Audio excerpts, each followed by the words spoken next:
Okay. Hello, hello, hello. We are live.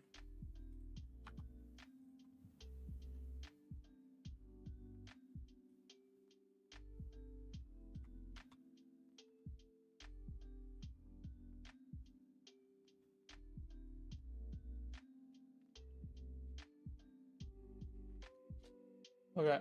Mhm.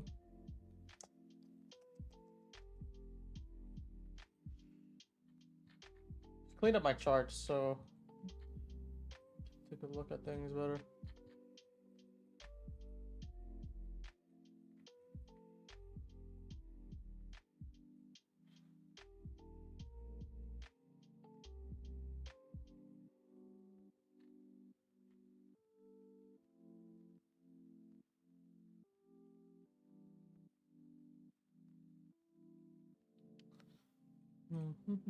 Nine.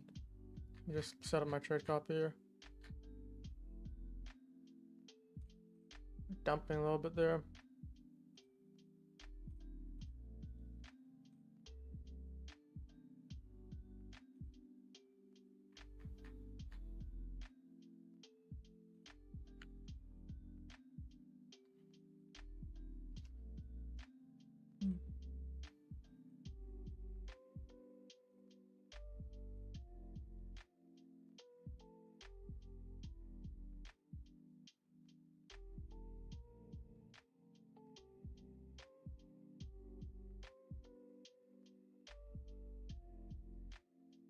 Back in that 15-minute that it should retrace to.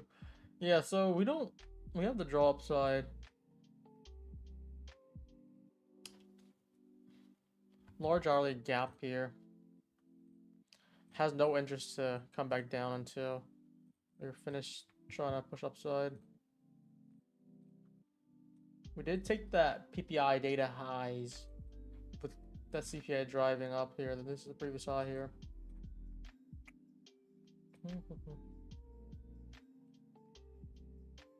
Shopping back forth.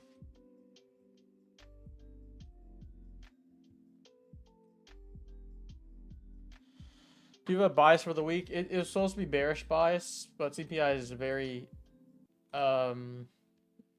like big news driver. You're not gonna get the right move. We were basically bearish bias since December 27th, basically. Then once this candle here, December 30th, this created that bearish because we closed under the daily fair value gap, and we kept moving. We took out this previous low here, which I'll mark out. And then we came back up to fill this daily BPR, which we were very bearish against. And then we came lower, taking out this previous equal lows, created a daily fair value gap. Ideally, the easiest way would have been to retrace down, but we're likely going to just see some more chop first before we send it down, something like this.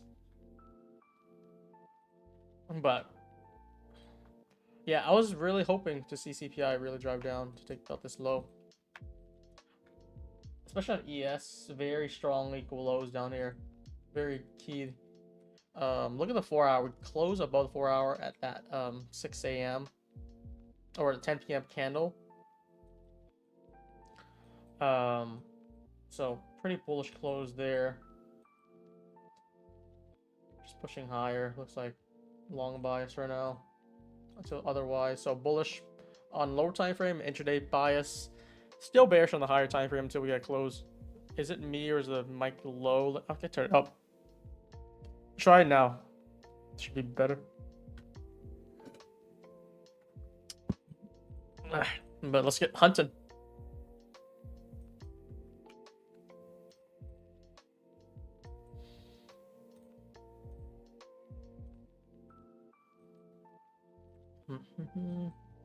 We're still bullish, so any decent long attempt here, this could be a good scalp here. We inverse, we create this 1 minute fair value gap, slight PPR in here, which we're gonna see it either not even touch and leave a breakaway, or just tap and react from there.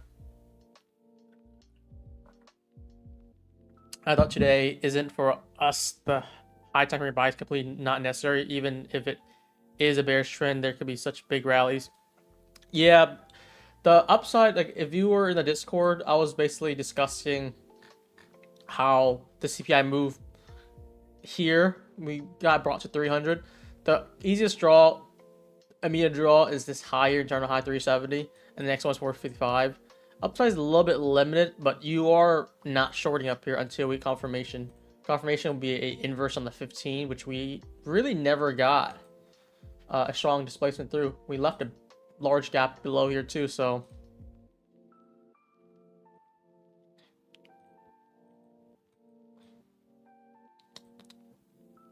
if it comes down here, I'll try longs.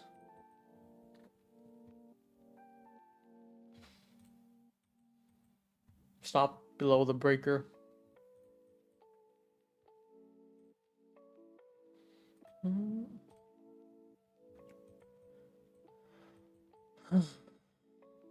I haven't seen the 5. So Asia consolidated, London took that Asia low, and then this is part of Asia for me still. That news driver really pushed us higher, and then New York AM kept it retrace at open and did move another high there.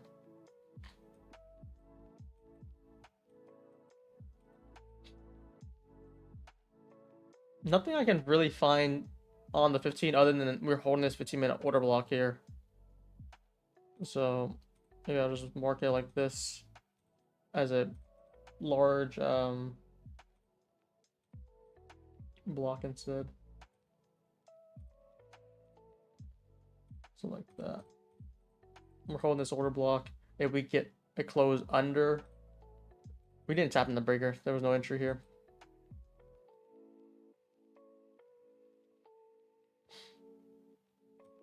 I had my limits in, but didn't get it. Anyway, still bullish. No reason to short yet. I'm gonna lean with buys here.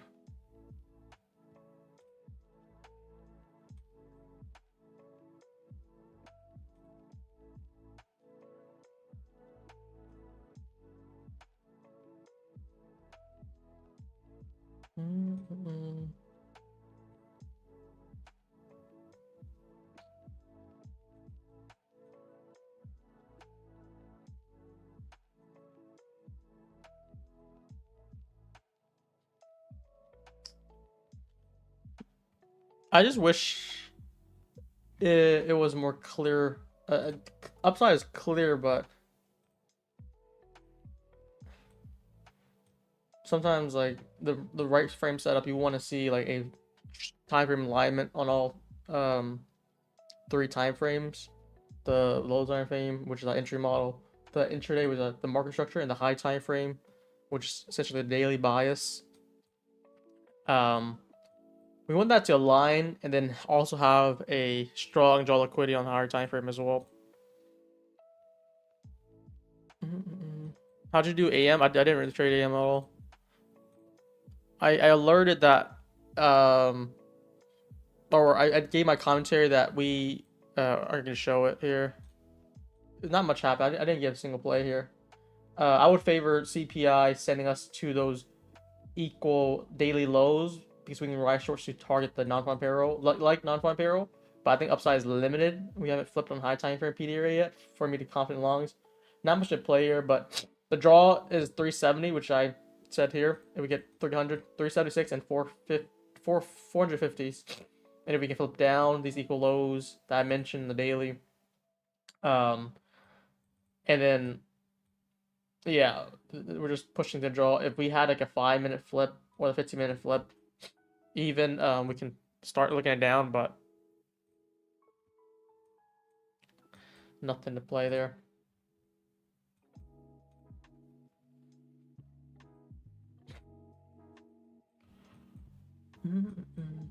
We're just kind of playing the post CPI now, so maybe tomorrow, Thursday, would actually give us some better clarity in where price is looking ahead.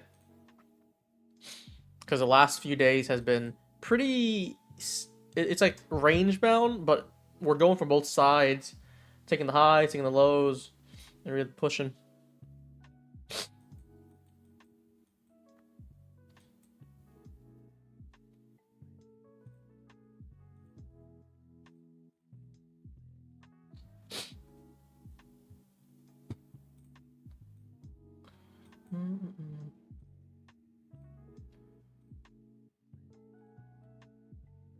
I'm willing to get this scalp because we're still time frame aligned right now, so I don't mind it here. 330 tight stop would be under the breaker.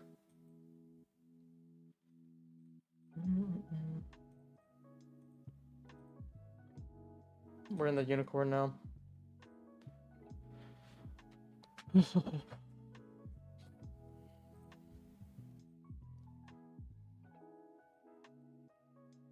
Wait, what? Okay, there we go. Well, I was on the 30-second. This is still bullish here. Only way we go bearish is we flip this, get a strong close under New York Open.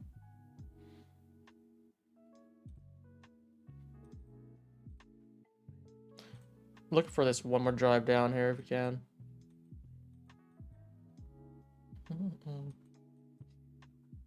This would be a breaker in ES, but like it's like very tight. I'll just mark it anyways. What the heck is chat? Is it someone who said date my daughter?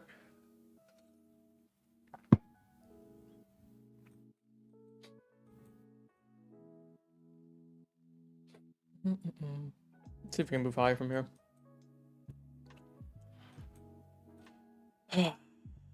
Yeah, I woke up with a headache today. That's why I also didn't feel like trading AM that much. Good thing I didn't really miss too much. It was bullish, but I don't think we hit. I saw any really good plays.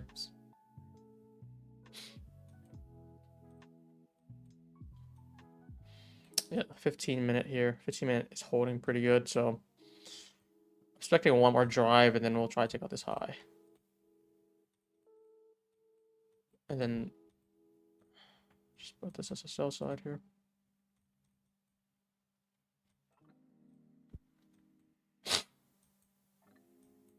We're just consolidating here.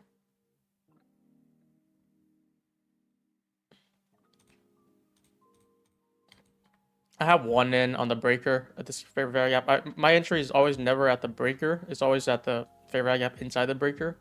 So I have one in right now. I'm trying to see if I get another add in a BPR and stop below.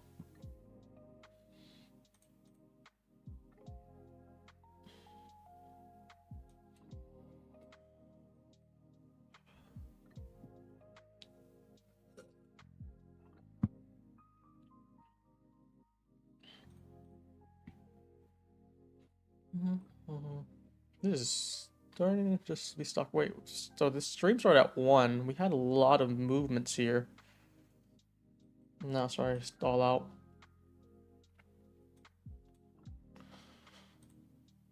Still, the upside is favorable. If this fails, maybe we can try to see the downside more.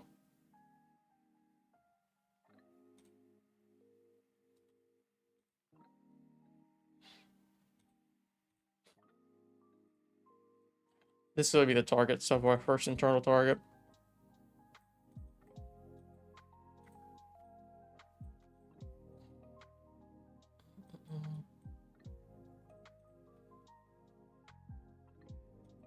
See if we keep pushing.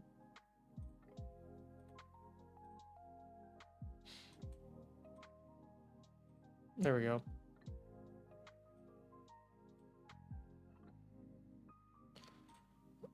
This is what I have. I had one more add at the BPR low. Like I said, we took the entry off the fair value gap inside the breaker. One more down here. Didn't get it. It's fine. Trying to go for this high now.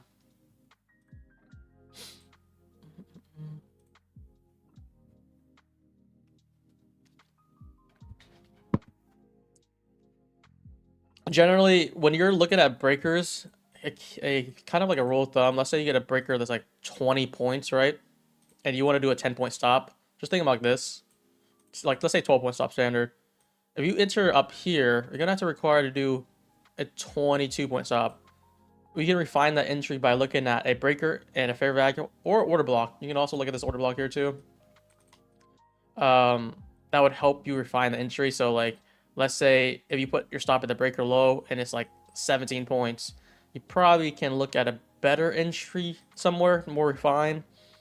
That's what I do a rule of thumb if the break is too large. So if you do, for instance, this as our breaker, this is like 15 points at the top of the breaker. You go at the fair value gap, 12 points. That's ideal. And then you just put your stop at the breaker low, which invalidates straight. If it doesn't close below and it wicks it, you can look for a confirmation to re-enter if you get hunted out. Because the thing with doing tight stops, you're going to get hunted out many times. It doesn't feel good. Let's say you do a 10-point stop and it hits like 11 points, 1 point past your stop, and then just reverses straight back up. That happens often. You can't control it, and the only best thing you can do is just keep on watching, tape reading, seeing if the trade is still valid. You hunt again. The music stopped.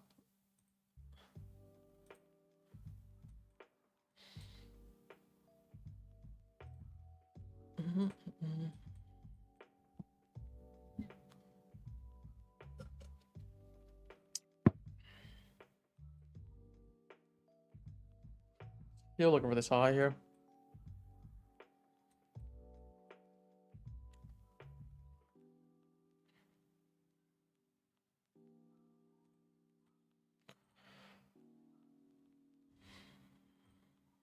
I do have a break even on right now at 43.5 at this low.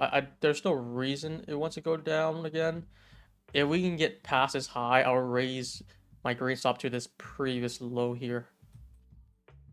Just because these accounts are trailing drawdown, you really want to make sure you know what you're going. So if we can get this high, automatically this stop will be that previous low, and whichever comes first, either it goes back to this low, go back to the buy side. That's just how I'm gonna play things, trailing drawdown. So this is what it looks like right now. Now that if we can get close above like this, I'll move it to the previous low. And we close above, we'll just let that play out.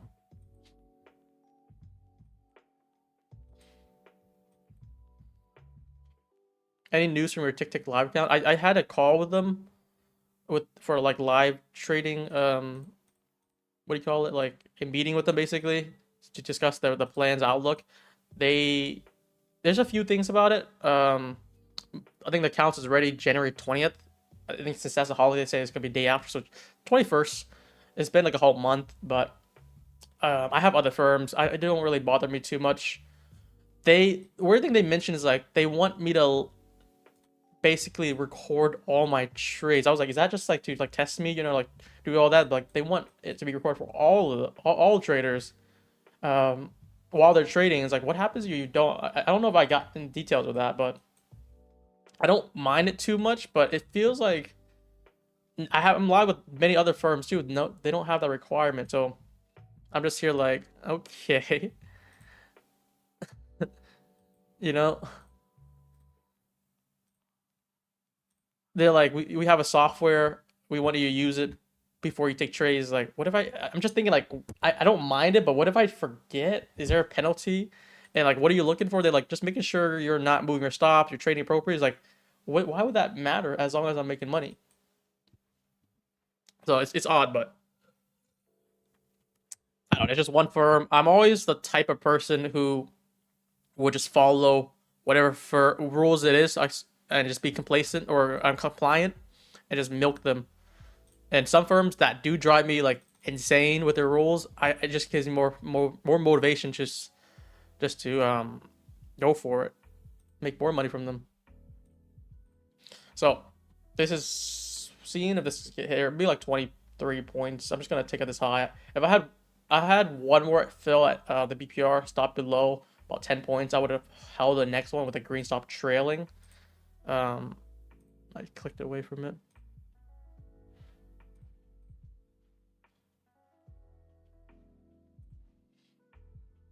But let's see what it does here. I already moved it at the under the low here for my green stop. So no matter what, it'll be like 9 points ish.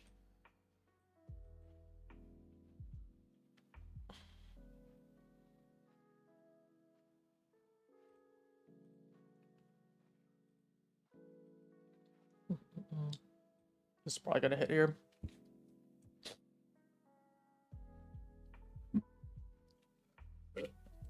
The reason why this setup is very easy to take without like any hesitation, more so, is because remember we're bullish on low time frame, we're bullish in intraday. There's no reason to short yet.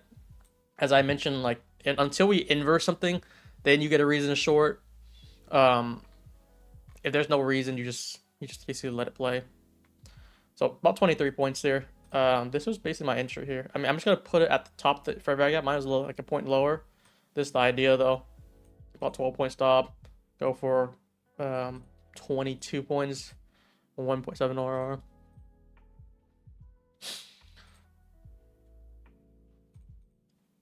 Props won't be around in a few years. Honestly, I actually like prop because it gives you opportunity. Maybe there's just a few things like maybe regulation could help, maybe it doesn't. Competitors would also drive interests as long as you can keep like some firms accountable with what they're doing. I think we need more power to the people, to the traders. So like let's say for instance like Apex does a rule change or something that people don't like, you boycott them, you don't trade them ever again, and they'll drive them to the mud. We need something like that basically. I think with more competition with new firms coming in, like take profit traders started to change stuff up and now they're doing new things. So we need something like that. TradeFi is coming up as well. I'm not gonna say Tick Trader because they're still, I think they're like a clone of TradeFi, but TradeFi superior still. Futures Family, that's a new one that's like similar to Top Step.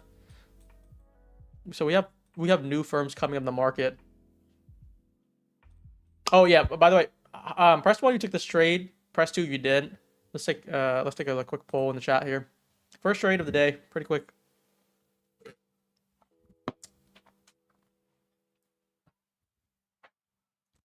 Lots of people, wow.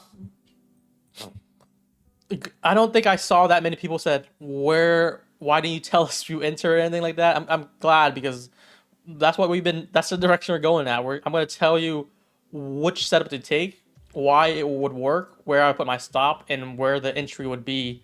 So entry for me would be, like I said, inside this fair value gap. Not on top of the breaker per se, because like I said, that would be about 15 points. I like to keep my stops around 10 average, up to 12, sometimes lower to like 8. So that's okay, it's an average of 10. I took the inversion instead. Where's the inversion? Do we have an inversion somewhere? Oh, is it this inversion perhaps? I don't know if I saw any inversions from here. Oh, maybe it's this one, maybe this tight one. I mean, that's fine too, because you have a very clear immediate draw. Stuff like that is very quick. What's a BPR? BPR, just imagine a fair value gap, inversion, multiple fair value gaps. You see like the Venn diagram, the overlapping of it. So you have this 1 minute fair value gap in gray. This would be in blue inversion. Since the inversion is inside the larger fair value gap, that makes that overlapping a BPR.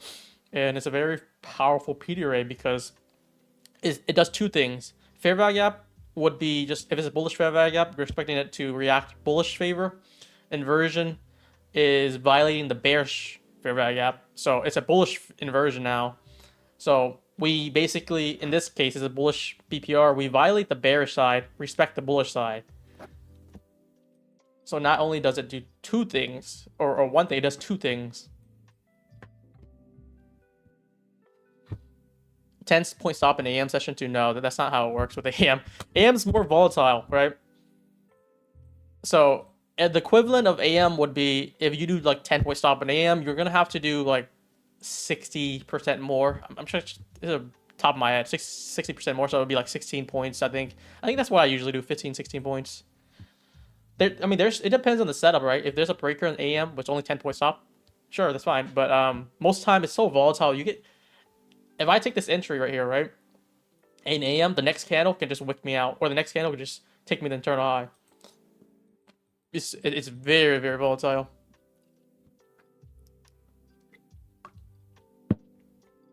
I don't like going to anything more than 25 points or 20 points though, unless it's like a 5-minute setup. Yeah, like things vary. 5-minute setups for me also I'm not gonna do 10 points up on 5-minute setup. It's gonna be like 15, 20 points on PM. If it's AM, amplify that by 50%. Let's just do that as a rule of thumb. Anything I do in PM for AM is gonna be average 50% more.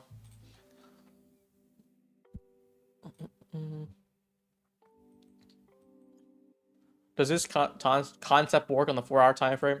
It's essentially the same thing, just on a higher time frame. It just gets more difficult though because you're gonna see much less frequency. If you're, is that what you're saying? Like you're trying to enter off the 4-hour chart because you might get one entry every like 2 weeks or something. Something that I would favor though, this daily fair value gap. If you're like a large swing trader, this is a golden opportunity because we already are bearish. We came back up to this daily bearish fair value gap, came back down, took the low, retraced back to the BPR. This would be essentially the same thing. And you could also kind of relate this to another breaker right here. Even though we did climb back up, which this is still a very fair value gap, so this respected. This is still in a breaker in play here. So if that's what you're asking, anything is applied. I just like entry models on the 1 more so. If you're looking for entries on the 5, you follow the other time frame. So hourly is your market structure bias, which is intraday, and daily is your high time frame bias.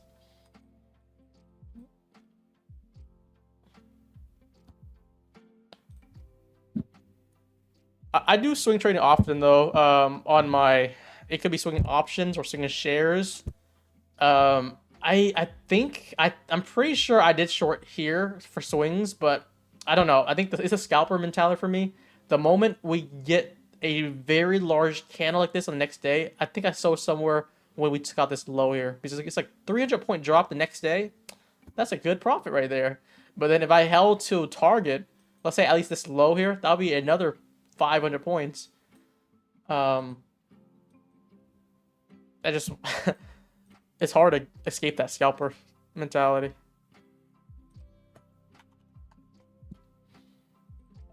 I try to bridge to it, but like when I see that much profits that quickly, it hurts me to just like not to take it.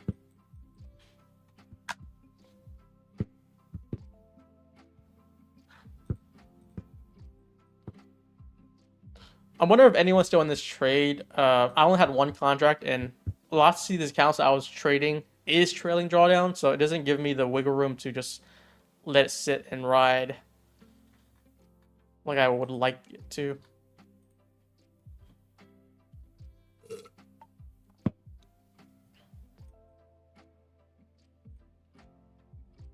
I haven't traded micros in I feel like ages. It must be over a year now. Only when I trade micros would be if I wanted just to use it just to like let's say lose money because I made too much on evals, something like that, something stupid, but not to trade or use it just to swing for fun. Not seriously though. It's always just minis. So if for small size for me, one contract's fine. One contract's plenty. Even my long count. Still long 46. You're looking pretty good right now. You're about 30 points up. With the way that the market's moving so bullish, you're gonna probably see continuation until we do flip and your edge is higher, higher, higher. We also have a draw higher.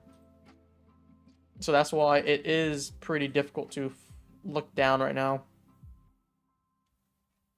Down 1600 AM, now up $2. What a day.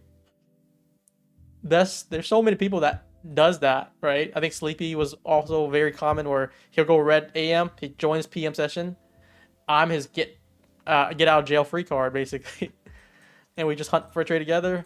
You go down 1,000 yourself and then you come back on the stream, you're up 1,000, you're break even again.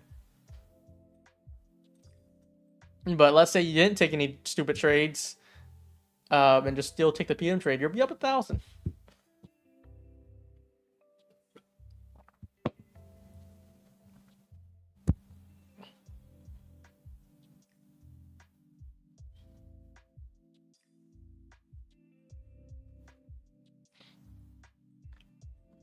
Yeah, we're just pushing to the next draw right now.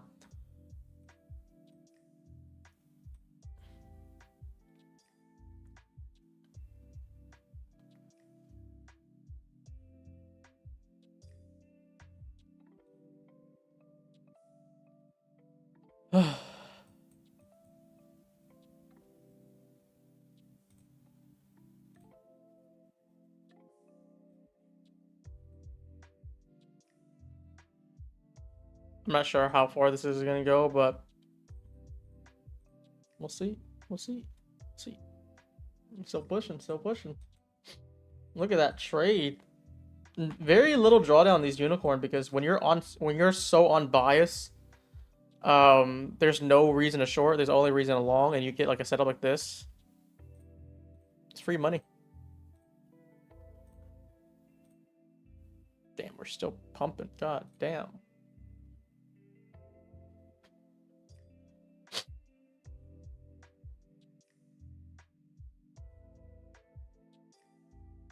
There's that limitation of trailing drawdown. I'm only doing it because some of my accounts still has trailing drawdown. If it didn't have that, I would probably just trail it on my own.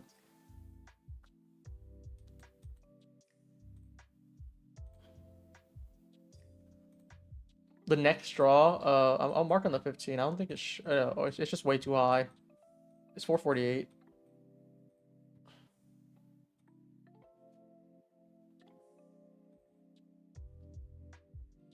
Look at that push. Holy crap.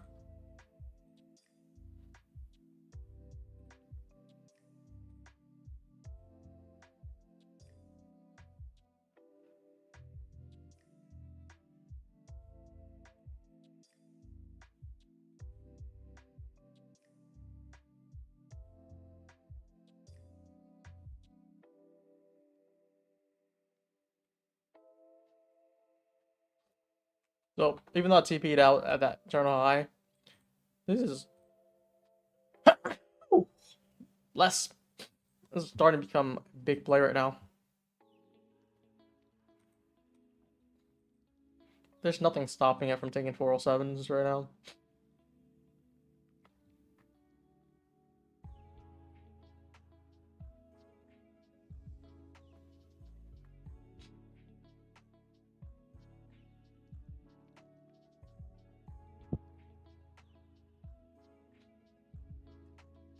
I actually saw a unicorn before I hear you say it. If you took it, let's say you already have plans of taking a trade that I'm kind of like calling out, and we both have the same vision. Like we're both not bearish, we're both bullish, we're both confident in this long, and like we're looking at a similar entry. Like you could look at the top breaker, you could look at the favorite gap, BPR, whichever it is, your stop under. You want this. You want to be kind of thinking the same thing if you're trying to trade similar to me, if that's your goal. If not, like just be still independent. And let's say I don't take this trade because I'm like, I don't really like it because of this. I'm a little hesitant on it. And you're still confident on it. You should still push the button.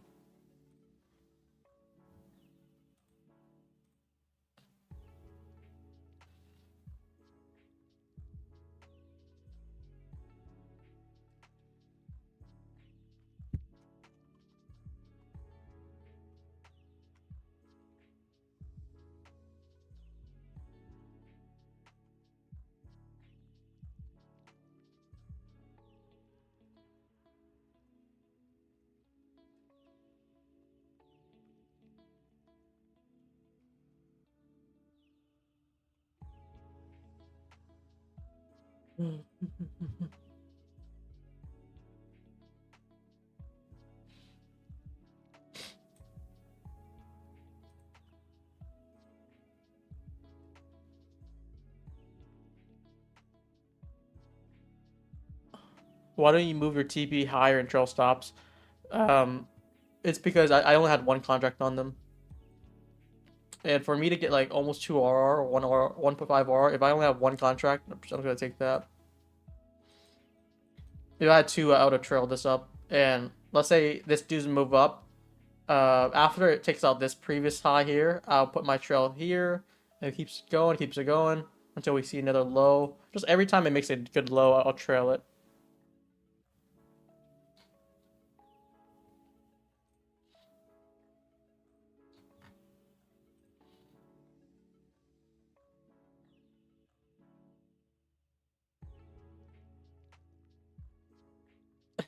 I can't trade in the 1 minute. Even on 1 minute favorite gap, I'm trying to have confirmation on the 5 second. Any advice? The problem is you're looking for confirmation on the 5 second. Or confirmation or entry? I'm getting confused now. Because confirmation for me is higher time frame, and then entries lower.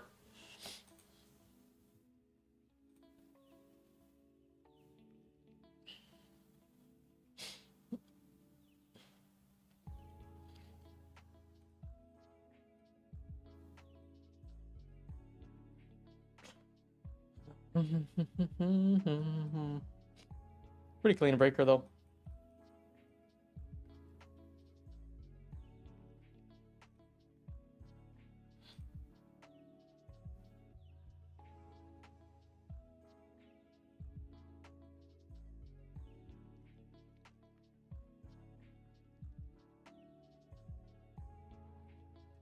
Someone asked me about gold. I don't trade gold. And someone's asked about YM. I used to look at YM for somewhat of like a confluence, let's say SMT, or to see where it's going, if there's any good targets. But I think ES is plenty already. If you keep on adding more and more and more, it does get interfering with what you're trying to do.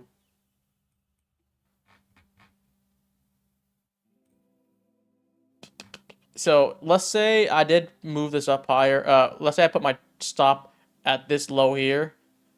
Once we get a close above here, I think we'll just keep on going. And once we get this move up here, the moment it probably creates a 1 minute inversion, I'll just take that out. So I'll likely get out here, even though it could just rebalance for higher. That's my cutting point. I'm just kind of speaking like hypotheticals, since I'm already out on this.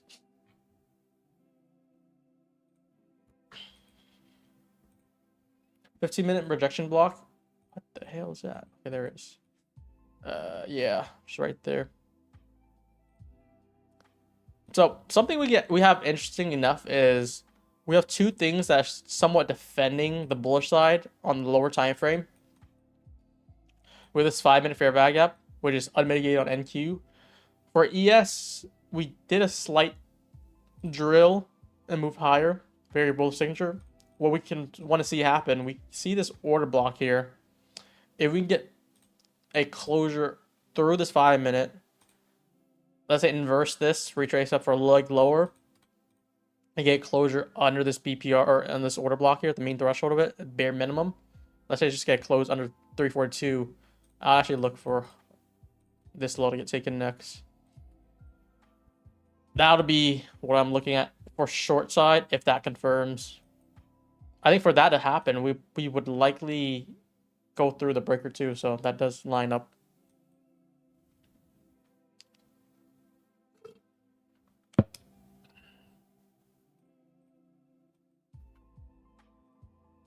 So I'll move to the side now.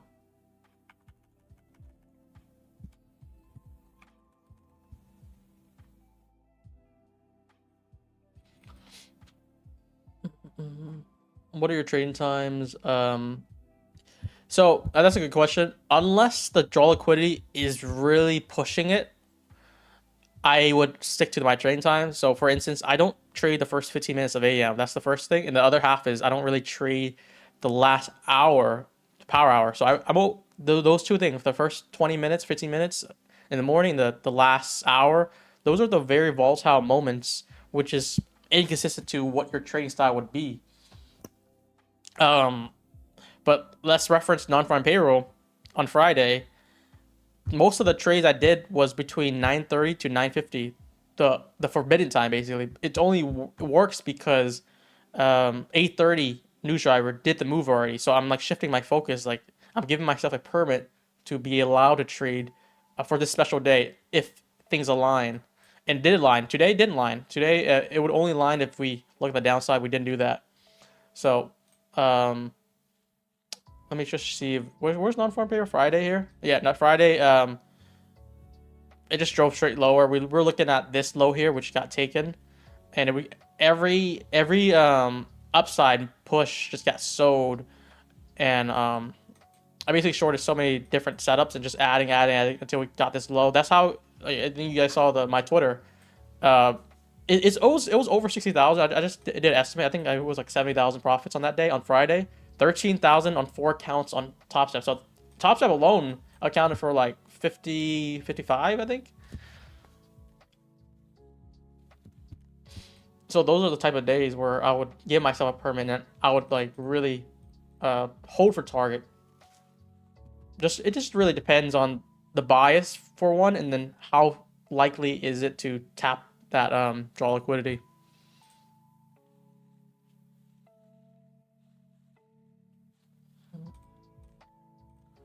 Sometimes the trade is so obvious. I think this trade was pretty obvious.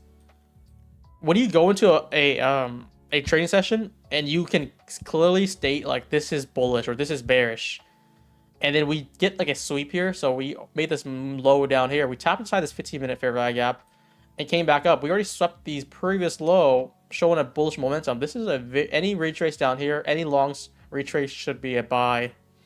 So you have the first redistribution here once we got confirmation with a breaker. Had we came back down, this is the first entry. Let's say we didn't take out this high here. You get another entry here. Any retrace back to a previous fair value gap or order block. Look for another entry and then keep on looking at it.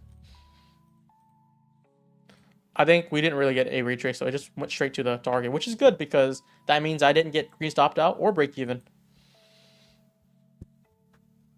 Are we bearish now? The only way I would be looking at bears is if this plays out. So for the 5-minute, it needs a strong close under this 5-minute gap, as well as retap it for lower. It doesn't have to retap, but ideally, and then get a closure under this low here, which is under that order block mean threshold. That's the only way. So for me, like under 340 closure, I'll be bearish. Until then, we're bullish. That's a mentality that you want to stay by. If you, I mean, you can be bearish or you can be bullish, but you see, like, let's say we have equal lows down here. Let's say we do take the size out and we get an inversion or a breaker somewhere. You're allowed to take this trade here. Let's say it's inversion for the sake of it. 2-point stop on it. It's the previous high. Go for like a 4-point move. This is not a bad thing. Just understand this is counter trending. It just depends on what you're targeting. Is it more likely? Everything's about probability, and you're trying to aim for high probability trade. So that kind of goes over like what's your bias, what's your target, what's your entry model, what's your stop like, and what's your risk reward. And we're trying to aim for high probability, which is above 50%. It's likely like above like 60%, 70%, around there, 60, 70, let's say at least. And then you're also going for like around like a 1.5 RR. So a combination of those two.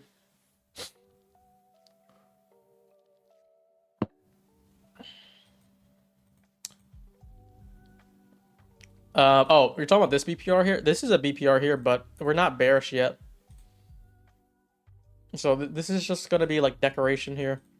We're just going to use it for like tape reading. Like, let's say if we do reject from here, especially in this box here, where you know that it's the BPR holding down, but more likely this doesn't do anything because we're bullish still. Only reason to be bearish if the 5 model here flips, or if we get a flip on 15, which would have to be a closure under this order block, which is the same thing on the 5. So that's why the 5 15-minute usually do send the same message. So right, get a closure under like, let's say 340 on this, same thing. 5-minute inversion, 5-minute order block here, same thing, under 340 on this previous low.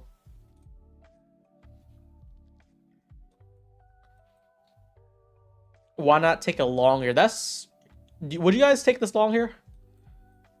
I'm gonna say no, but I want to know why you guys wouldn't take it. It would likely work. You're still on bias. I think for me, the risk reward is not that good because did we sweep any low after we made this drive up? No, we have some equal lows down here too on ES. And I don't know what the entry will be. Let's say it'd be something like this. 14 points. What are you targeting? It's previous high. This is like 1-on-1 type of trade right now.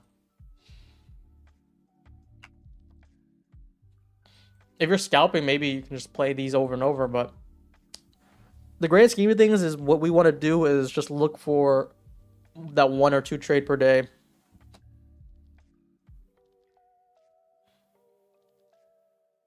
Yeah, so it lacks sweep, and it lacks just a proper risk reward. This is a clear 1-on-1 here.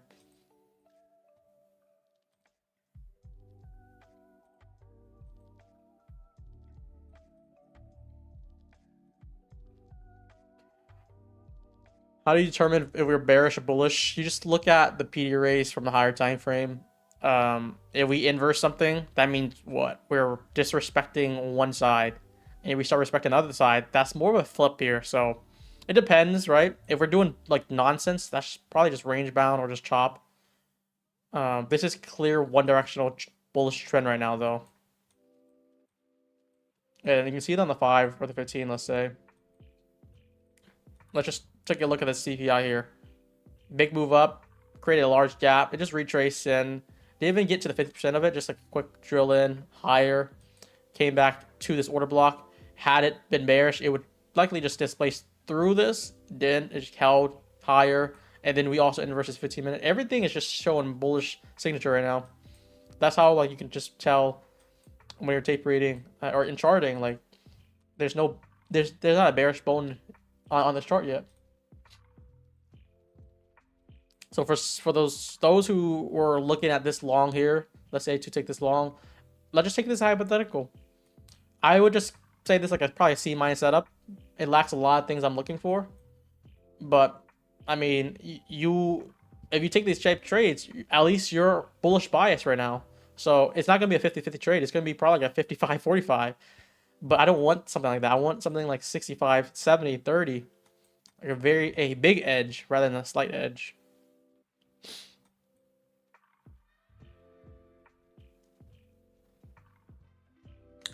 Why do you look at the 5, you execute the 1? It's because sometimes, or what I demonstrate, right? Let's say the 5-minute, this model here. This exactly the same thing created on the 15, and we had closure on 340. The 5 and 15, if the 15 doesn't show anything, the 5 might show something. And most of the times, the 5 and 15-minute chart would show the same thing because there's only three 5-minute candles and one 15-minute candle. So you see this displacement here, one down close candle. You just see two down close candle. It's so similar, and the way that you can derive the 15-minute analysis on the 5, you can be a little bit more precise with it. So for instance, the 15-minute chart, right? I'm looking at this order block. It's only like a big block here. I see the mean threshold of it. I don't really get any data from this, but if I look at the 5, I see a 5-minute gap. I want to see this inverse, maybe retap, take a lower drive, second redistribution, and it's just more precise in general. So that's why I do consider the 5-minute as well. I also look for 5-minute setups. It just doesn't occur often. The 1-minute occurs probably like 6 to 7 times more than the 5. It's very high in premium. It depends where you're looking at the dealing range, right? If you're looking at let's say this low to this high, yeah, we're kind of like this is near equilibrium. And just you're logging it above premium, it's gonna be bad. If you're looking at just the market open, still deep in premium. If you look at higher time frame, we're still in deep discount. From this high to this low, let's say, we're deep discount still.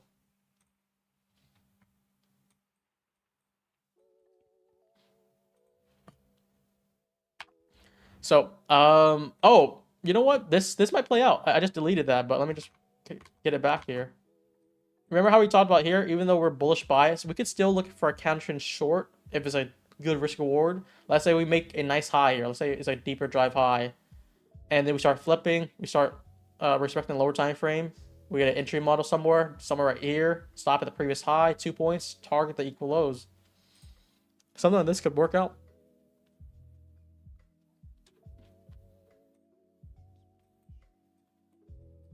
There's a 5-minute gap that you're looking at before. This is kind of like a small gap. I don't really pay attention to that. And this is happening. It's part of the consolidation. I would not look at that. This is what we're demonstrating. I wonder if this plays out. I don't know. These are usually good risk reward, and if you're kind of trying to time or get a nice entry model with a tight stop, you might get stopped out, but the chance that it gives you a nice setup, it's going to be a minimal drawdown type of play, just like the breaker.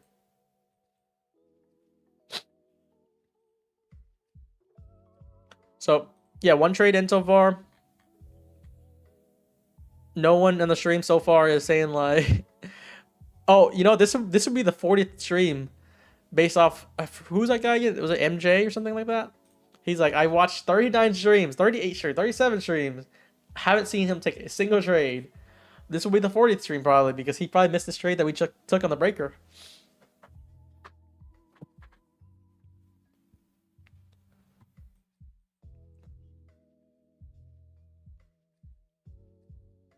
So, what was that trade again that someone mentioned? Like, why not take this long? Yeah, this would be like 101, right?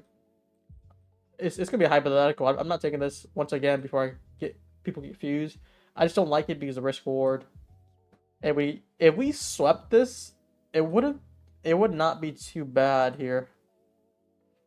Let's say that, and then we get it in a entry model. As well as sweep this low too, or these lows. Because we're just so damn bullish.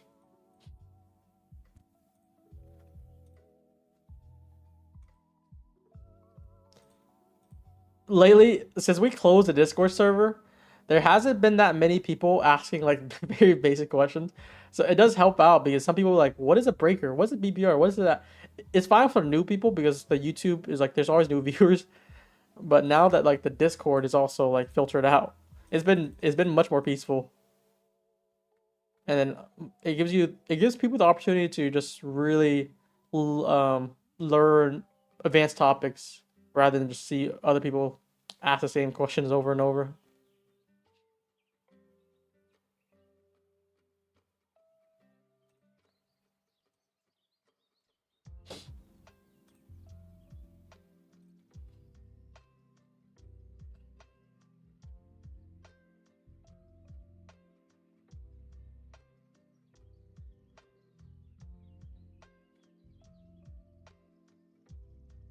This is just giving no confidence. I'm just gonna leave this though, but yeah, I mean it could work out, could not. I would say it would be slightly higher than 50-50 because we're still bullish bias, but it's like 101. You're kind of buying at like a common area.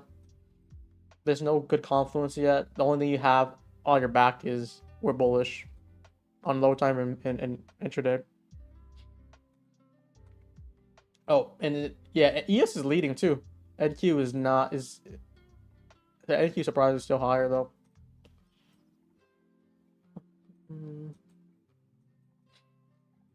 BP are still holding though. So depending on your entry, let's say you get a very low the BPR, it wouldn't be too bad. Maybe it'll be like 1.5 RR, but still, once again, no sweep is very important. And then we're also getting SMT up these highs. NQ is a weaker asset at the moment, so it doesn't look too good. Okay, and I'm starting to like the ES setup here. Let's say we create this high. We did this turtle high already. We have SMT. Maybe right. Maybe we get a displacement closure under, retrace back inside, create a 1 minute breaker, look like something like this. I'm not against it. I'm not against it because it's still counter trend, but with a confirmation, with a SMT, with a take of this internal high, which is a sweep, I'm not mad at it.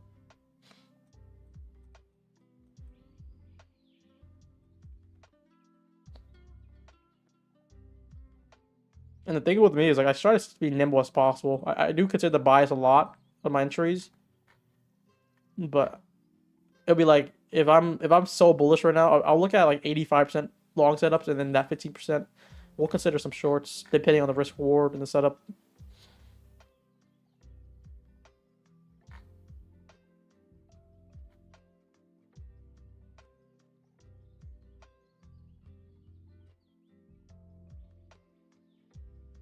But whoever said this too long this, maybe you're right on this.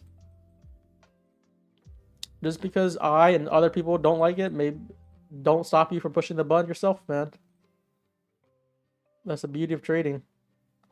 Everyone's against you. Everyone's like, that's a stupid trade. I wouldn't take that trade. And then you're just like, I'm taking it anyways. And it works out.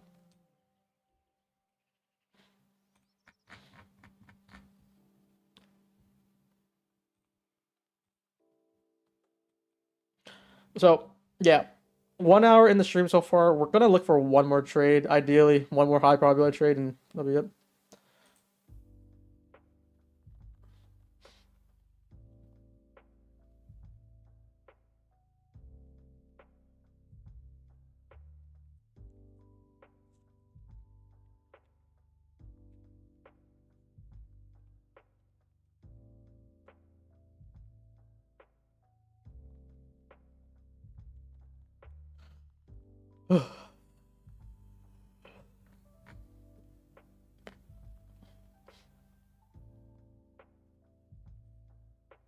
Winning trade does not mean it's a good trade.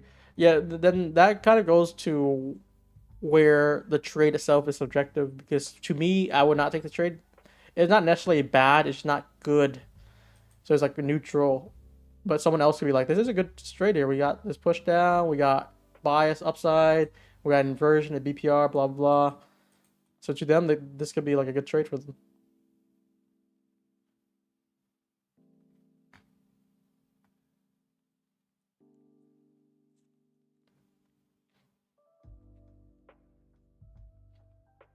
Is Lance so long right now? Let me see. That's my goat. Oh, yeah, he is long. He's long the same area we longed. No way. No way. I'm gonna tell him that.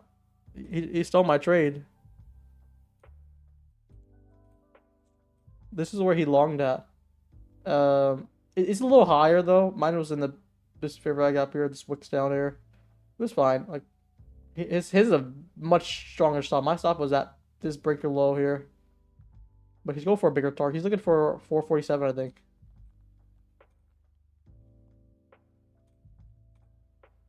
I'm gonna tell him that he stole my trade.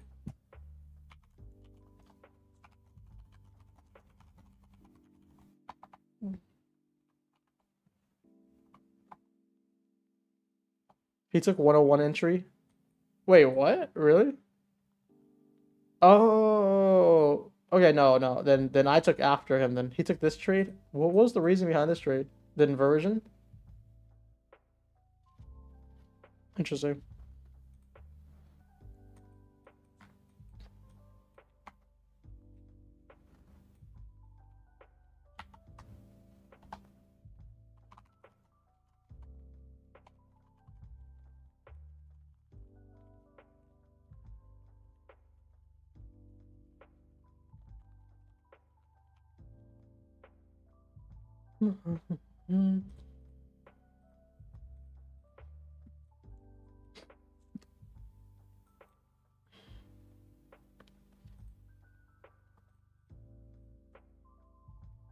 Guys, what do you, while we're kind of waiting for this to play out more, what do you guys think the ranking, if you had to rank, let's say the top 5 firms right now, what would your ranking be?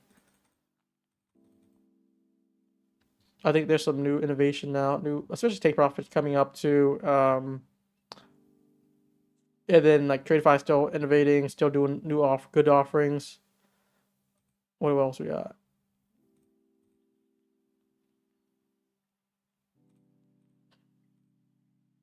Top step. Not a single firm has any live benefits yet that I'm aware of.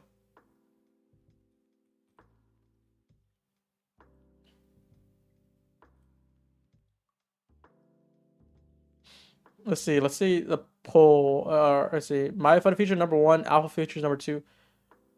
What do you guys like about alpha features for those who are aware of it? I looked at offering. I think it's a pretty poor offering because it's kind of expensive.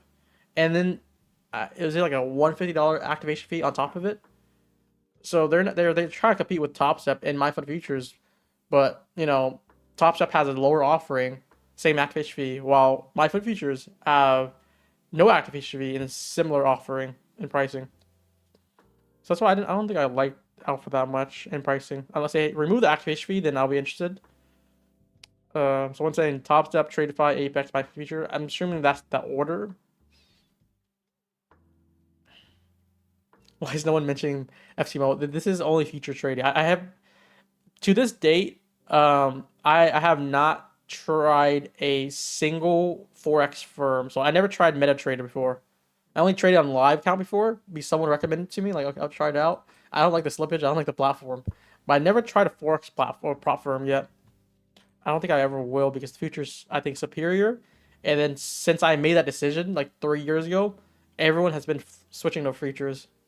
All the Forex traders, you don't see futures switching to Forex. It's the other way around. Is Brett not giving you extra profits on live? That's the thing. I asked Brett again, like, when is the live coming? He said Trade of is taking forever. I hope it's gonna be here by the end of this month because I've been saying like I need to make some cash on the account. I haven't yet. I passed in so December they had a promo that's a no activation fee, but besides that promo, like it's still activation fee. I think the offering is pretty bad. I feel like.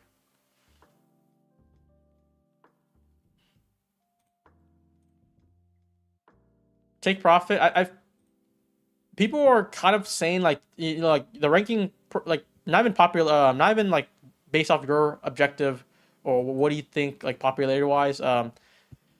Based on the numbers and sales, like Apex is probably number one. You could probably switch to Top Step. It's interchangeable. Apex, Top Step number two, right? I would think my footage is number three, but some people are saying like top take profit trading could be number three because they do a lot of sales, and advertisement.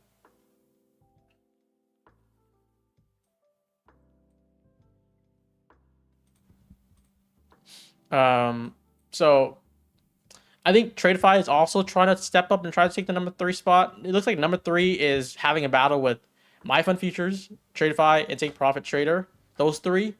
Everyone else is fighting for like top five, like being in the top five. So you have like Tick Tick Trader probably. You have Funded Futures Family that's coming up slowly but surely. Bunox might be up there in the top five somewhere, like fifth ranking somewhere. Which prop do you think might go down in the near future? I feel like Apex is always in a thought because it's such a wild card unless they do some proactive changing. Top Tip's going to survive. I think my Infinite Futures always focus on sustainability, so I feel like they're the most likely to stay alive. Also, Take Profit Trader, they've been around for a while. I think they know what they're doing. I don't know. Like, it's because none of the firms I trade with really is sketchy.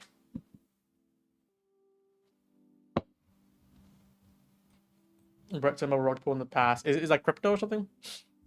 I really can't look at people as fast. I'm just going based off action, what I'm seeing and what he's been doing with TradeFi, and every action he does has been solid. He's doing better than other CEOs.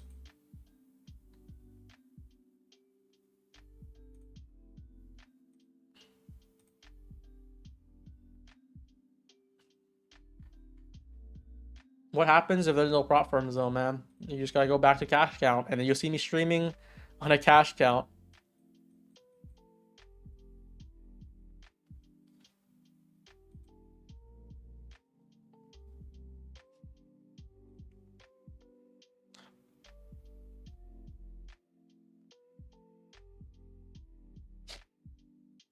I think when people rug pull options, that my thought is like they probably alerting. It's like alerting like a option contract that's like no volume at all. It's out the money somewhere, like different weeklies, and then he'll blow it up already on them. Let's say, and then he'll like, oh, buy this, and everyone buys it, and he front sells it. Is that what it is, or?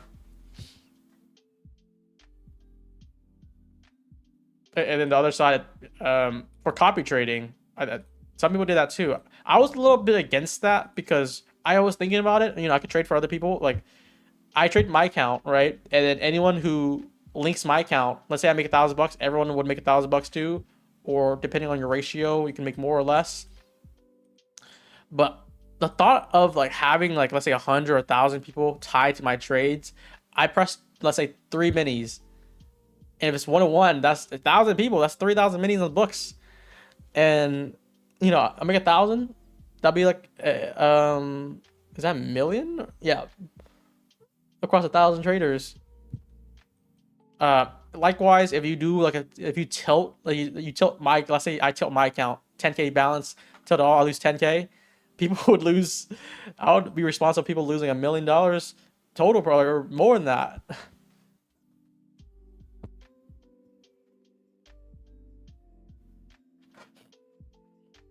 I think that's what who's that? Donvo, I think, where he was trading like very slow. He tilted and he lost everyone's account. That is pretty lot to take in.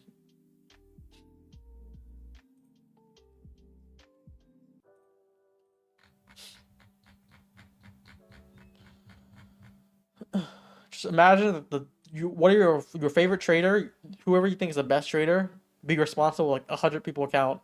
He could be ICC. Like you think if he blows up, if he messes a trade, he's tilting, like people are life savings are in jeopardy. That's why I don't think I'll ever do it. The closest thing I'll do is, doing what we're doing right now. I take trades publicly. The way I protect myself is I'm journaling. I'm trying to talk to you guys. I'm giving like hypotheticals. I'm never showing live executions really, or with like my cash count, because that has some liabilities. I can do it with a paper count, but that is also subjected to just people signal botting, which I don't really like anymore. I was fine with it in the past, but I don't like people just not even trying to learn, just trying to take whatever thing I say. So rather than that, we just if it does this, take this. Here's our stop. I teach people the model. We take this trade every day, and we'll see from there.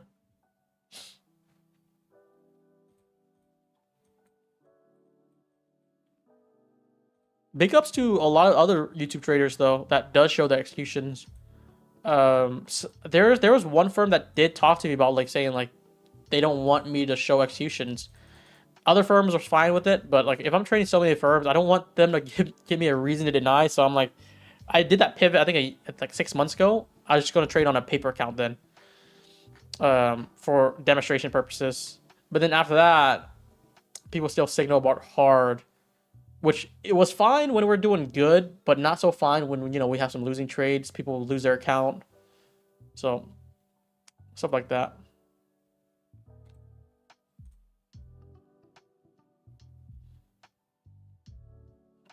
I think that's why I always pivoted more and more towards teaching people and just giving market commentary.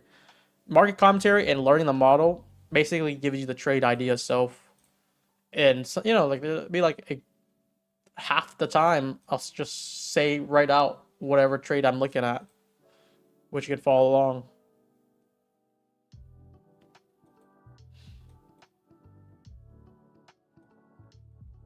So nothing so far yet. We had the 2 p.m. opening. I didn't pay attention to that. We hit that already. Really ripped as soon as we opened that 2 p.m. candle. We have a 15-minute rag up here. This wouldn't really mean much. I'm gonna mark it anyways. It's like what is that? 5 points, 3 points. NQ or ES is a little bit bigger, which is better. Nothing to really play guidance here. Still bullish. Whoever mentioned that long here, I mean, it's working. Look at that. It was a 1-on-1 trade basically. Stop this low, profit this high. We finally took the profit after ages.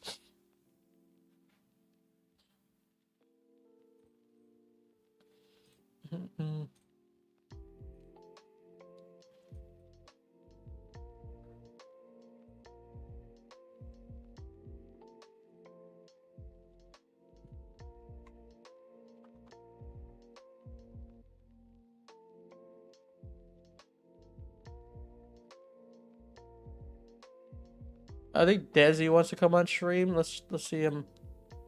Let's have him on.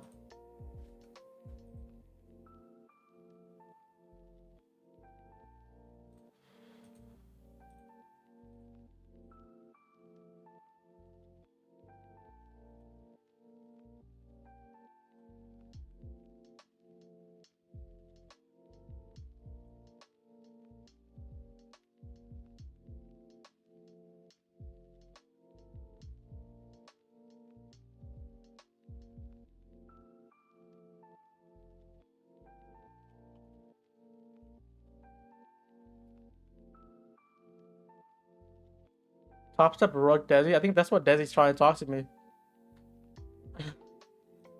Did he post that in his chat? Let me see.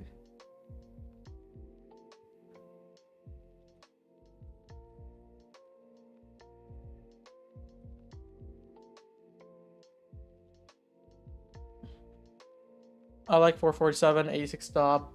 86, 86, 86. Oh, 86. Right now, Brian. Yo, so wait, tell me what happened. No. So, yesterday was my 5th trading day, right? Yeah. And I made a 2K per account. So 10K on the day, that brought my balance up to 7.3K on each account. Yeah. I think you Right? share that I've been waiting. screenshot. Oh, yeah, I shared a screenshot in the chat, right? I didn't even. Did I trade the full screen? Let me see. Let me send you both of them. That's all right. That's my week 2. Yeah, that's from yesterday, or that's from first week, and then let me show you the 13 and 14. Right, that's the 13 and 14. Yeah. So wait, They're are you telling missing the me 14? they're. Is that what you're saying? Huh? Yeah. I request, bro. So you know how the market closes at 3, right? For me, so 6 p.m. Eastern. Yeah, I requested 8 hours after, bro. I didn't even do it right away because I wanted the dashboard to render in. Bro, 8 hours after. Yeah. And they're telling me you never traded. Oh, wait. So was the balance updated in your Top Step dashboard? The balance is updated on my dashboard. My high is currently 7.3K, but the actual P&L curve doesn't show 7K. But in Top Step X also shows 7K. Like my balance right now on Top Step X is 7.3K each account. Yeah, if it's there, I think you're fine. Maybe it's just not updated yet. Bro, it's been over. I requested literally 8 hours after. Yeah, I don't know. Are you gonna plan on trading like a $200 a day today or no? Absolutely not. I need to get my payout before I even attempt to trade, especially in this price section. $200, man. Just do 1 mini, 10 points somewhere. Nope. No, because they're telling me I never made my 2K per account. Oh, well, no, you still have the Top Step X. They didn't wipe it out at least. I think it's just delayed somehow. I don't think you should be worried about it. If they deleted that day, you would be concerned. And then it takes forever to reply. I emailed them back because they're like, "Oh, we're denying the payout," and I was like, "Okay." I'm reading it and it says we're unable to process it because not having 5 days. Yeah. And I'll show you the screenshot they sent me. They're literally, bro, they're so dumb. They sent me a screenshot of my trading days, and I was like, "Bro, do the math on it. It doesn't even add up to 7.3K what you're showing me." They're only showing. I think they're just going based off the dashboard, man. So the dashboard's not updated to your platform, or maybe you should look at that Top Step platform, Discord. Maybe there's like a delay or a report fix. They do that like every single time now. Let me check like Top Step bugs or something. Where's it called? There's one of these. Top Step, like it's status updates or something like that. Today we were investigating. This is on Tradeovate. Yeah, there's nothing about yesterday, so I'm not sure. I'm worried because they're telling me I don't have my balance on the dashboard. That's what's worrying me. Brother, I think you just wait and then it'll show it. I mean, it'll probably confirm today, right? Oh wait, your dashboard shows 7,300. Is that right? Yeah, that's right. But you see the second screenshot where they sent me? Oh, like, honestly, I don't understand how they didn't put 2 and 2 together. I swear, I see like Top Step X or Top Step just posting an update every time. Like, oh, we have a bug with our data reports for the dashboard, and then it's not showing. And they'll fix it the next day. They have that often, so it's probably another bug right now. But you have screenshots of everything. 7,000 on 5 counts, 35,000. Look at that. Is that when are you starting that count, by the way? This month? On the 8th. Oh, so it's only been like 1 week. It's literally yesterday was my 5th day.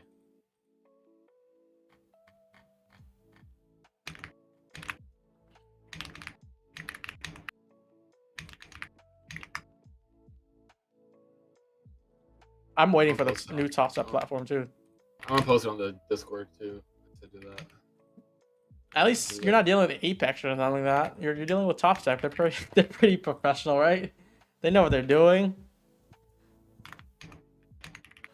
Don't play with my 18 Rex, Brian.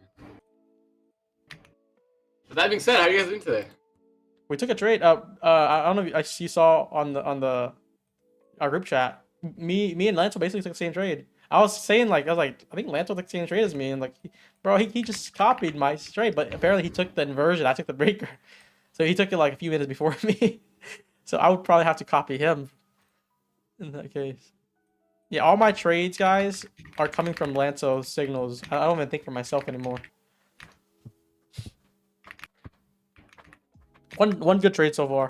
Just trying to hunt for another one, possibly. I honestly don't like the Top Step X platform, or it's not even Top Step X. It's just Project X in general.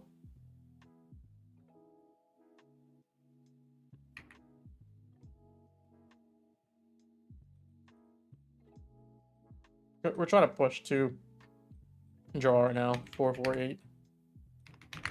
How do you feel when CPI just pumped and then never looked back? Dude, I was sad. I wanted those equal lows on the daily so bad. I never got them. Yeah, I had the same thought too. And then like upside, and now we have like targets and all that, but like I wanted to repeat the same thing for non-farm payroll. Just a very clear draw. Any retracement is short. Boom, boom, boom.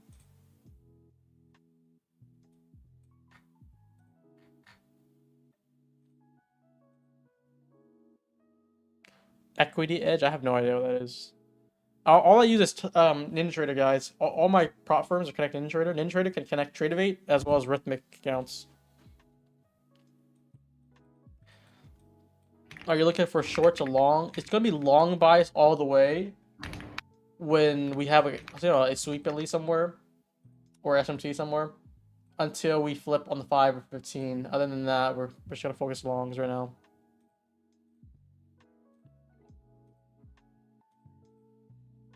Because Brian, on my top step, when I go to my like you know how it has like the dashboard where it shows like your wins lost on top step X. Yeah. It says total P&L 5.1k. My balance from the the last 10 days. But my balance Yeah, dude, the balance is all that matters, not the report. Yeah, it's their data. I don't know if it's fucked up or whatever. Yeah, so I had the trade copy video, guys. It's one Rhythmic for the trader. Everything else Tradeovate. You can connect all your accounts. So I think Top Step is the only Rhythmic connection I have. Everything else is Tradeovate. Back when I was trading Bunox though, like it had to be only Rhythmic though, so that would interfere. I don't really trade Bunox that much anymore. I tried it for a little bit, but too many firms. And I wish they had Tradeovate. I think if they had Tradeovate, I would trade them.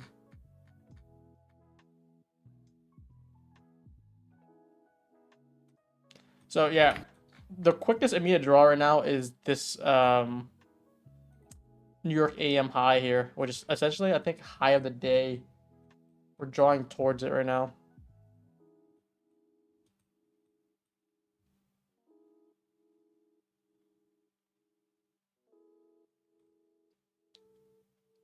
If you're asking anything about like connections, just watch the trade copy video. I promise you, it'll explain everything.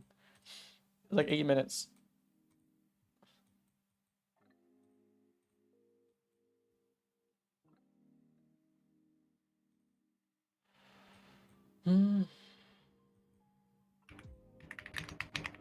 We have some low resistant liquidity on the downside too. Something favorable for longs would be if we just sweep this and build back up, just like how we did basically here. Big sweep, breaker setup, inversion setup, push back up higher.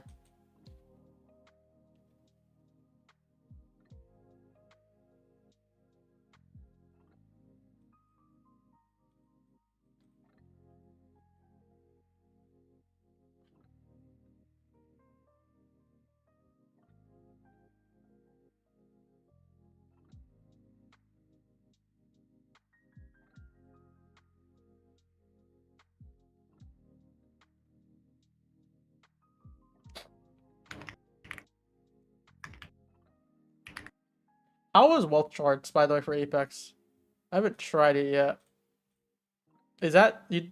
I need to hear if it's better than Trade of 8 or not. I think regardless though, unless it's significantly cheaper, I would still use Trade of 8.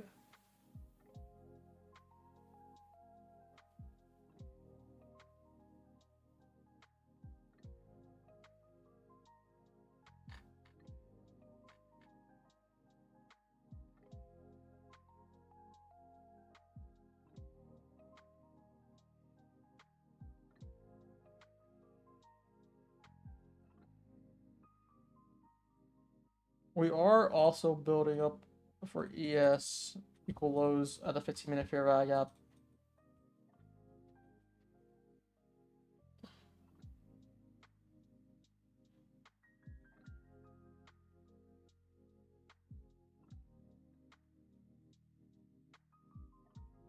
If this holds, I'm gonna try to expect this high. If not, I'm gonna expect this low to get hit and get an impulse down.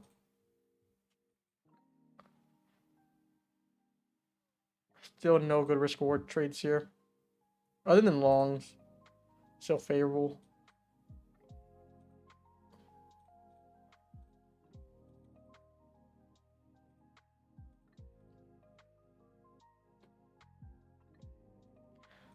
Desi, we need a 30-second inversion trade, man. Pull it up. Where it at?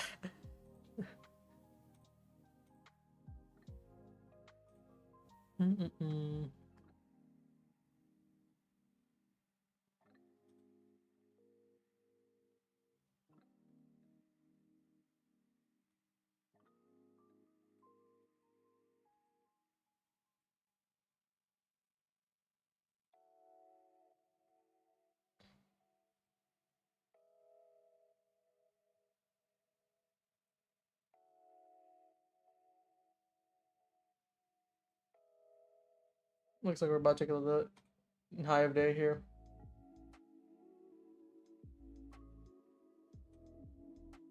So yeah, two scenarios. I think this is holding, so we're just go for the leg up here.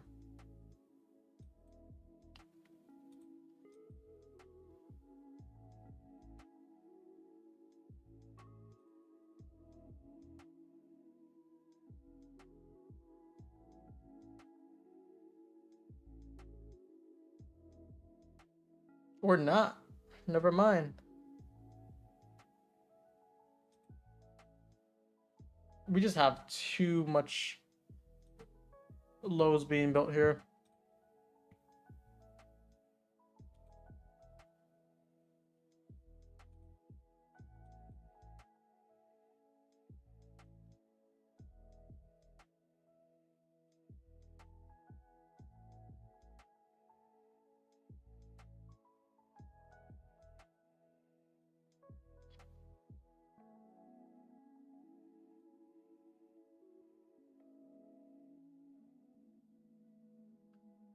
Possibly get inversion here. We have a lot of liquidity on the downside now. Like very low time for liquidity that we could try to sweep. No inversion, but next candle might just displace here.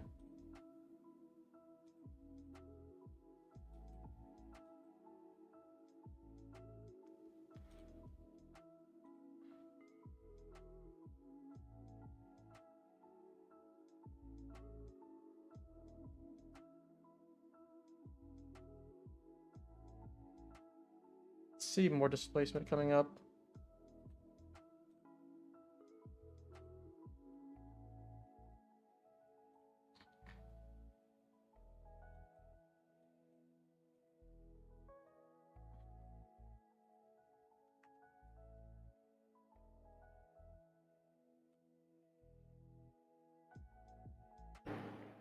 Well, guess I have to wait. That's it. You're good, man. Just one day. No, I just need my balance. That's the main thing I'm concerned about. I don't care what, like, and I'm gonna get it. I just need the balance to be there. I don't even know who to. They said reply to someone in the email. I just replied to the same people who denied. I don't know if that's the move.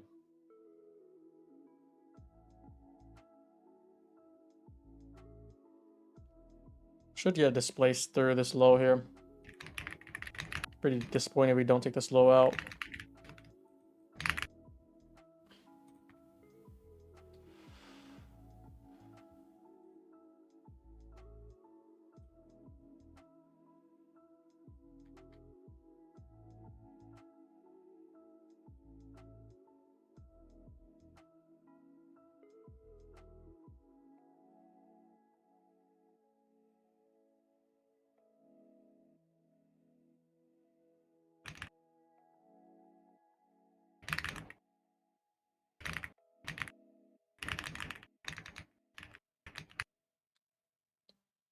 We could try to retrace back up first. And then if we build a bullish structure somewhere, I would still like to try longs again.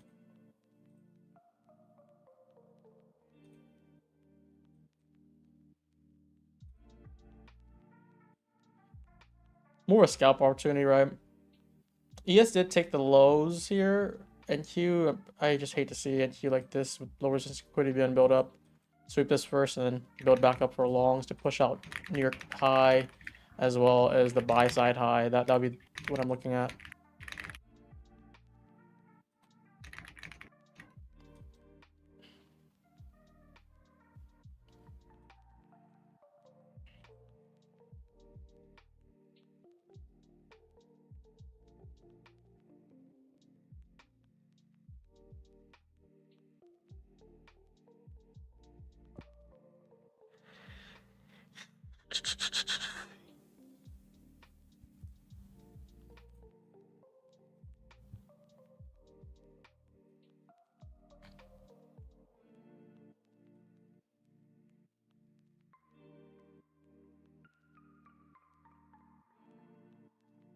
This is holding. I think we go back to the inversion.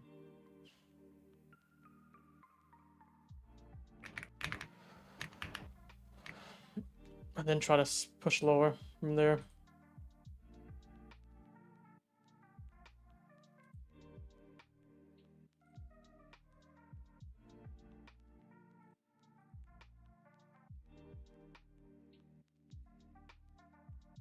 I hope Top Step TV is down like 30K today. Let me see.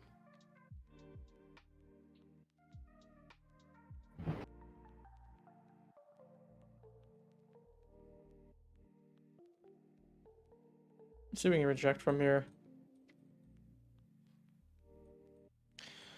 This is more of a counter trend, but ES did get a little slight SMT here. I think it'll be more of a quick scalp than a real big play. I like the longs that we can take that low though. We just haven't yet. A little bit disappointing.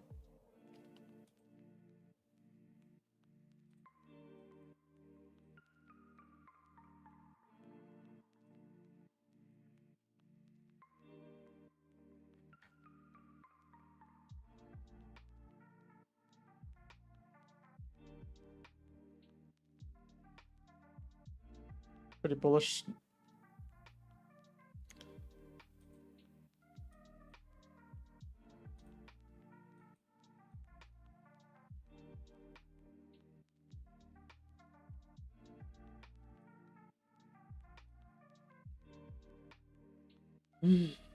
Nothing to play yet. I don't want to long this yet.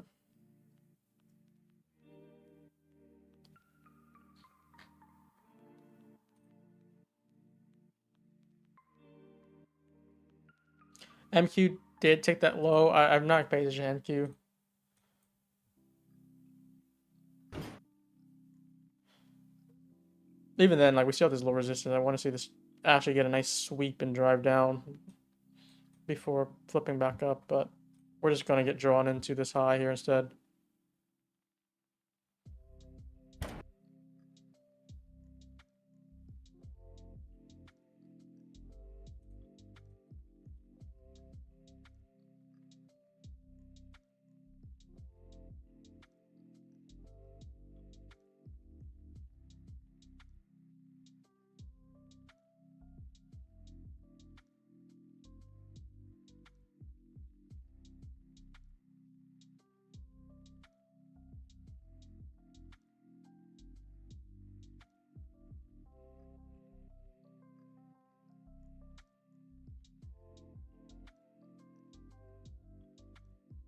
There's a high there.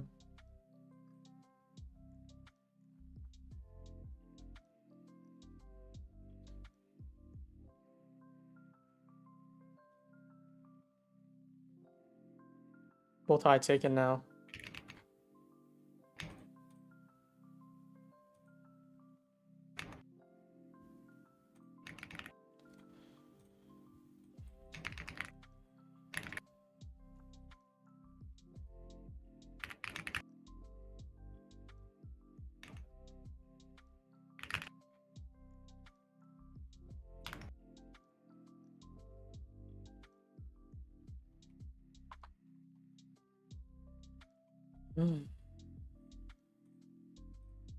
So far, one good trade. We're waiting to see if there's another one, but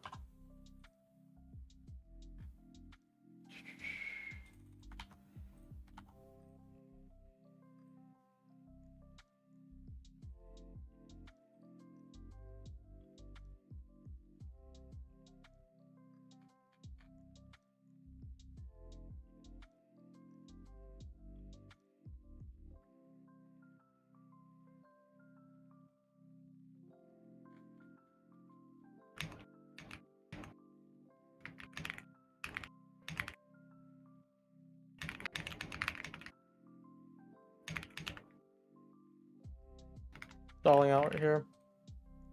I think we still grind up though. We have a 1 minute gap here. Could come back down for a quick retrace. But still pretty bullish nevertheless.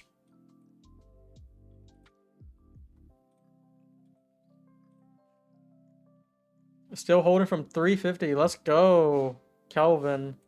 From this OG long that we start at the very start of the stream, you're holding for like an hour and a half almost.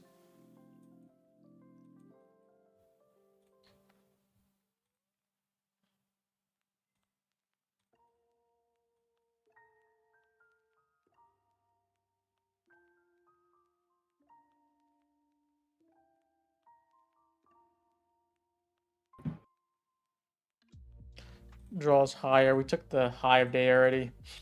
I guess he's just retracing a little bit, or we can just grind up there without anything. I'm just not biggest fan of trying to take any trades here until I see something clear. ES makes sense a lot though. Like maybe we should have probably looked at trades on ES. Triple high at the highs, lowers liquidity, which we drove down, took the lows. Basically, it would be a SMT off of ES and displaced through the highs, took the high of day.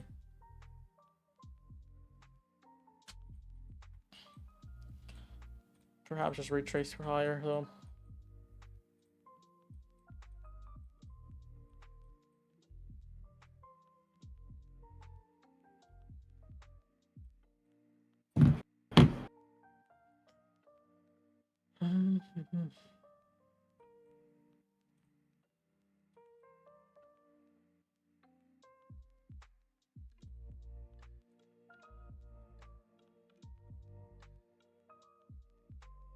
Just having a massive ripper right now.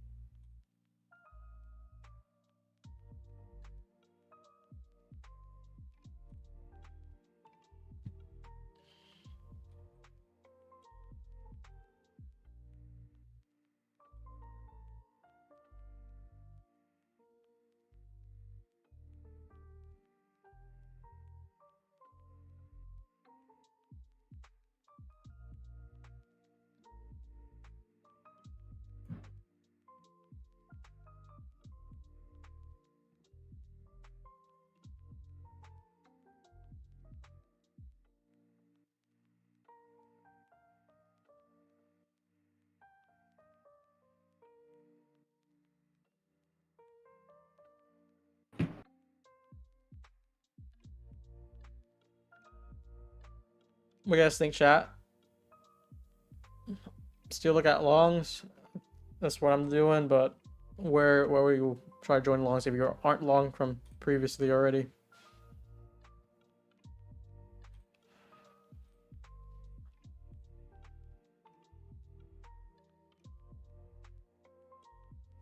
Really just pushing here.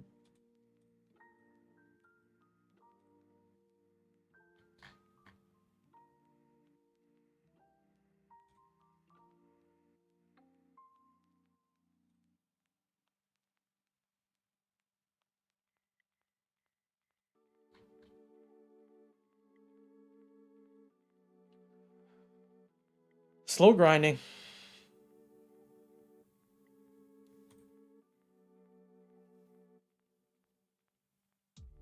Mickey said, thanks for the trade, made 5K. Dusco, is that 5K cash down or prop or what? What is it?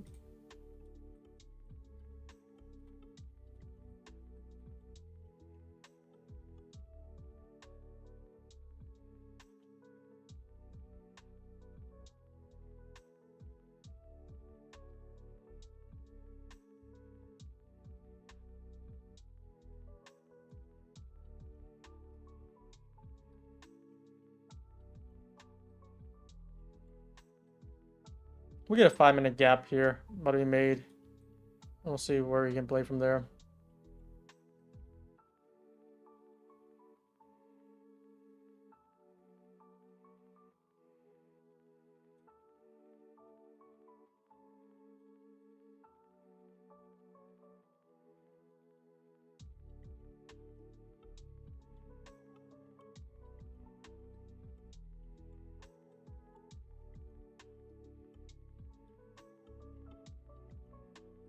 So yeah, we want to see this low, this previous low 414 get taken and retrace back in. Maybe look for a 5-minute long. Can it do that for us?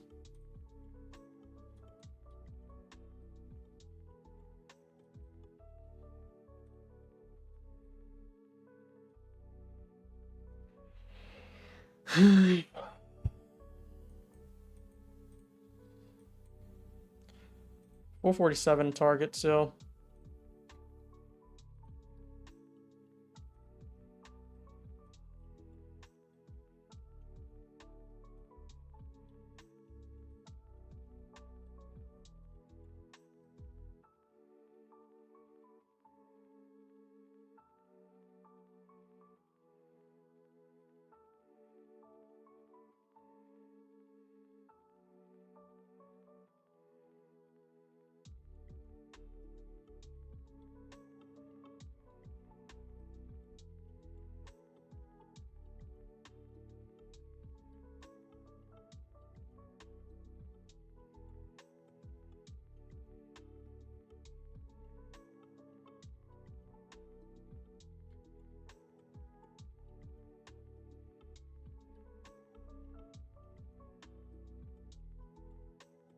Trying to focus long so we can get a retrace down here.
Just very slow.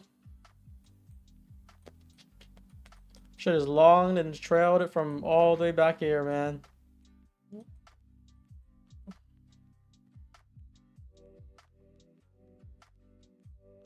Would have made my life so much easier.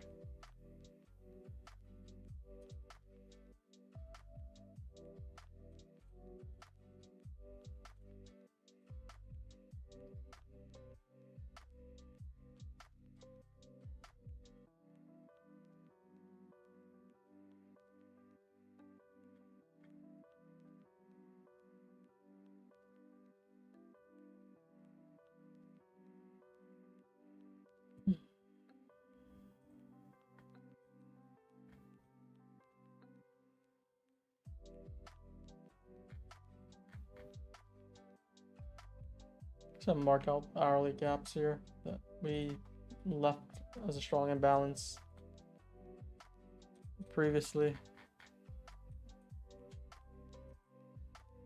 So you see NQ and ES kind of drawn into pushing where the market is drawn into.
Missed a long opportunity because we didn't get the retrace.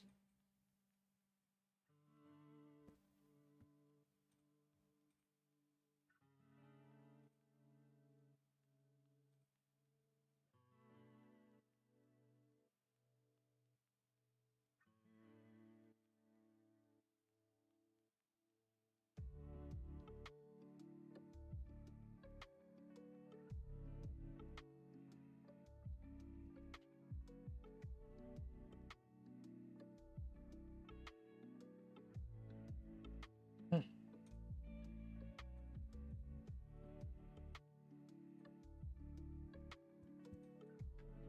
5 minutes still there.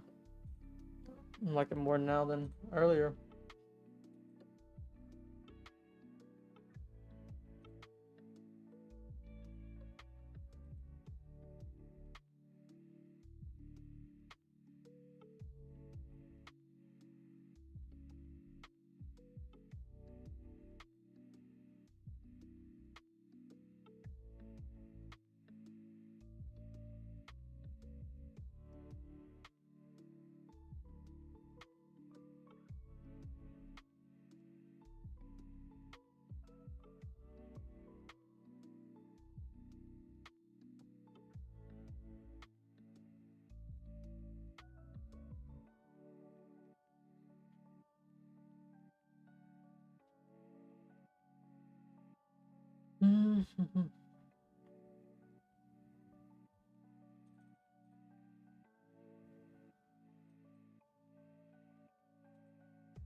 Maybe I still take this.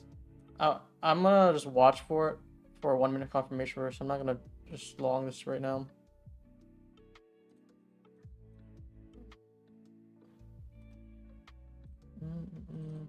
Maybe we get a 1 minute, let's say, off inversion, or they flip back up, then that'll be more favorable. Now we got this retrace here.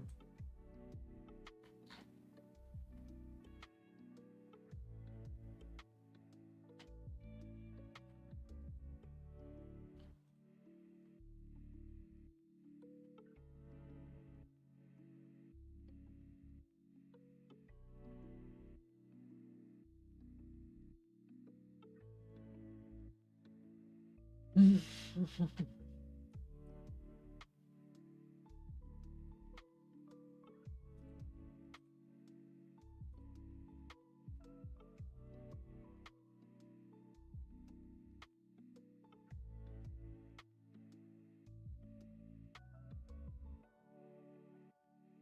a 1 minute gap here. Could be an inversion closure. That'll be my entry. I'm just watching this. This could have been a long here. I don't like to see it when we tease it and just keep on grinding up, and then now do a fall straight drop. Now I want to see, is it a falling knife, or is it just a retrace for a leg higher? So let's say we create this 1 minute fair value gap, we inverse this, I'll try the long stop under.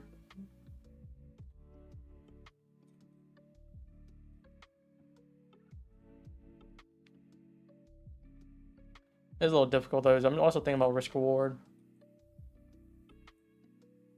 Well, we finally got a drive in 5 minutes, so still focus along somewhere down here. Running out of time though.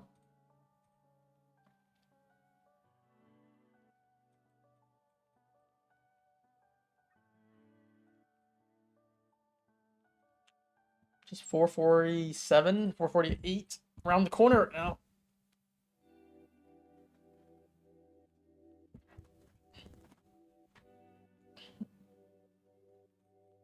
Wow, we have 630 people watching right now. Back to the 600s. I think we had a record highs probably like 700, 800 when we had like a triple stream, dual stream. How many of you guys are new here? New as in like, let's say this week. This week. How many of you guys like only watch like under 5 times? There's probably a lot of OGs. Just type the number of how many streams you think you watch with us or traded with us.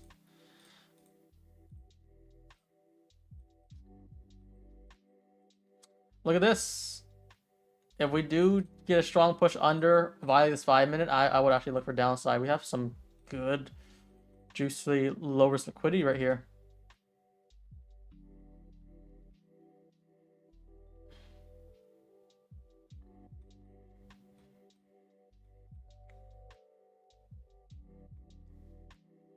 Oh, some of them are double digits. Nice. 100. We probably went just slightly over 100 streams so far. 20, 65, 20, 30, 40, 53, 50. Yeah, lots of new people, but still lots of people that's been with us for a long time.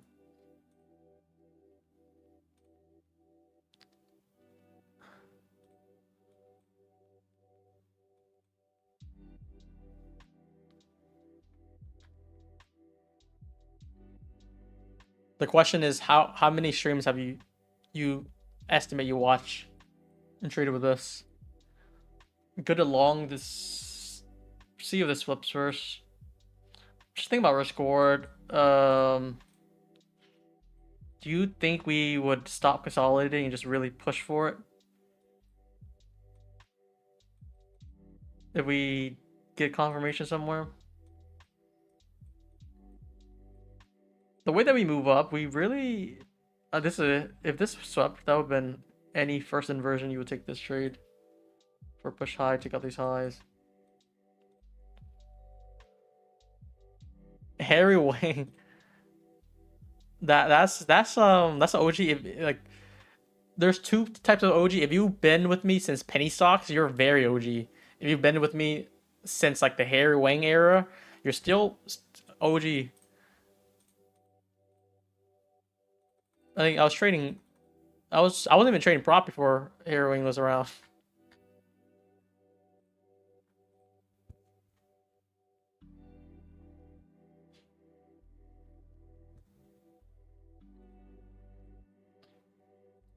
Harry would be this guy who signals like option trades, and he'll go big size. He'll go like 50K, 40K options, and when he wins, it'll be like 100K. And then I think he was exposed to doing paper trading, which I guess you could see because he's doing big size. And I got kicked out from his Discord. I was giving some trades, and some people wanted more from me, and other stuff like that. It just interfered with him.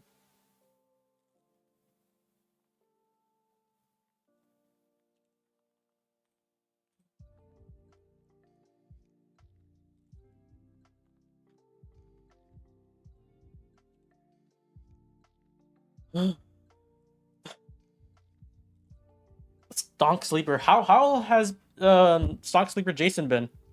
He was very adamant about trading penny stocks with like his analysis, technical analysis doing penny stocks, which I don't think it worked pretty well because penny stocks are just more hype than anything. You're not gonna just draw like some analysis on it and hope it plays out.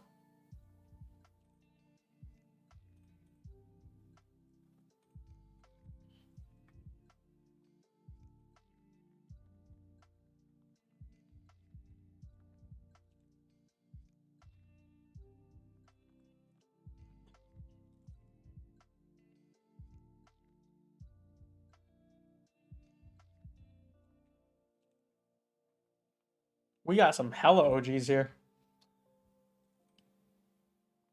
I feel like the Discord. I made my Discord for like maybe 3.5 years now. I didn't make a Discord until like I'm nearly 2 years in, and I felt like I didn't plan to make it. Some people asked me like, "Oh, you're giving good trades. Can you make your own so we can join your community and learn from you?" And like it was like still me just learning, growing for like a whole year, and then I think I started doing more live trading, which a lot of people came in, and we started just putting a paywall. I think it was like $50, something very light, which is fine. And then prop firm happened. We just switched over to doing free for a while. And then we scaled up prop firms. At that point, like when I was trading prop firms, like the money that I was making from premiums and monthly subscription was like a tenth of what I was doing. It was like, let's say I was doing like 10K a month on Discord, like 100 people, 200 people in my Discord. I was doing like 50K a month on prop firms, and I was scaling it up, trading my live account too. Like That's why I just made the Discord free. It was like, this doesn't really cost that much for me. It was good. It was a good pivot. And we're kind of doing like a hybrid now. We're doing, free streams. Look at that. Discord, I am just, we have it for lifetime for the most part. We have like 150 members of lifetimes right now. And they'll just have some free streams or streams every day, or not every day, like a few times a week. Alerts, any analysis, any help, just to help filter people out.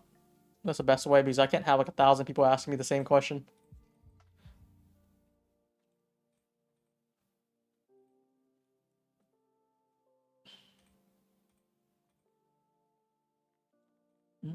How much you make from affiliates? It's been more and more. Like, you look at the streams growing. Like when I first started streaming, it'd be like 5K a month, nothing crazy. And then like what's 10K? I think we're doing like 40 probably now, which sounds like a lot, but we also do the cash rebate, right? You see the pin message.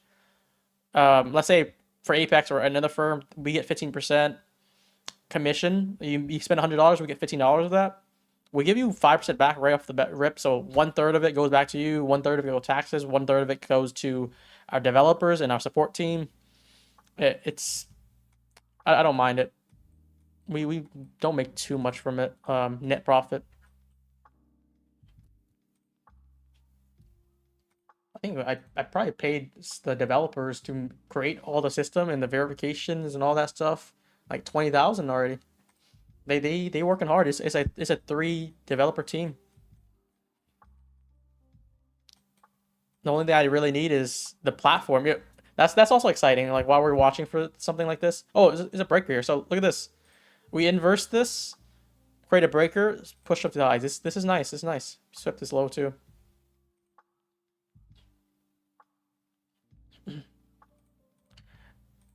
$20K seems cheap. They're still working though. Like it's each step. There's a new. We're gonna have a new dashboard, new user base. Everything's gonna be more seamless. I'm trying to make it as easy as possible. So if you bought anything for Tick Trader, all you gotta do is enter your email, and you get automatically refunded every single day or rebate every day. No order ID, no nothing.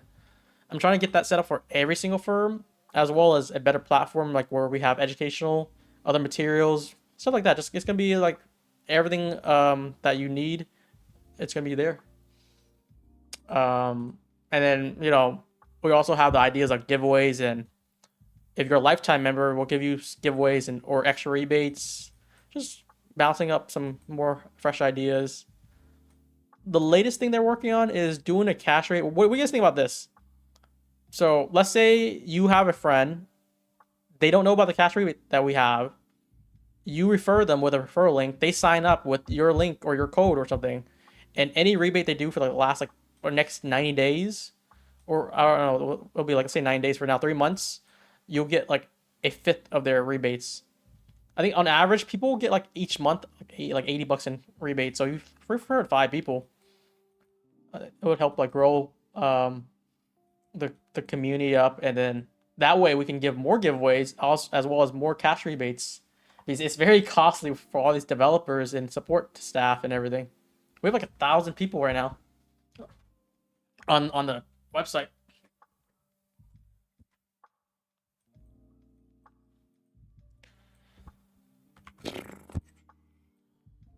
But yeah, I'm not gonna do like what Proper Match does, where they just like they list like 100 firms, or they list like 30, 40, 50 firms. I'm just gonna list the firms that I trade and I recommend. So that's why you see a lot of unknown firms not listed, because I wouldn't, if I'm not trading them, why would I recommend them?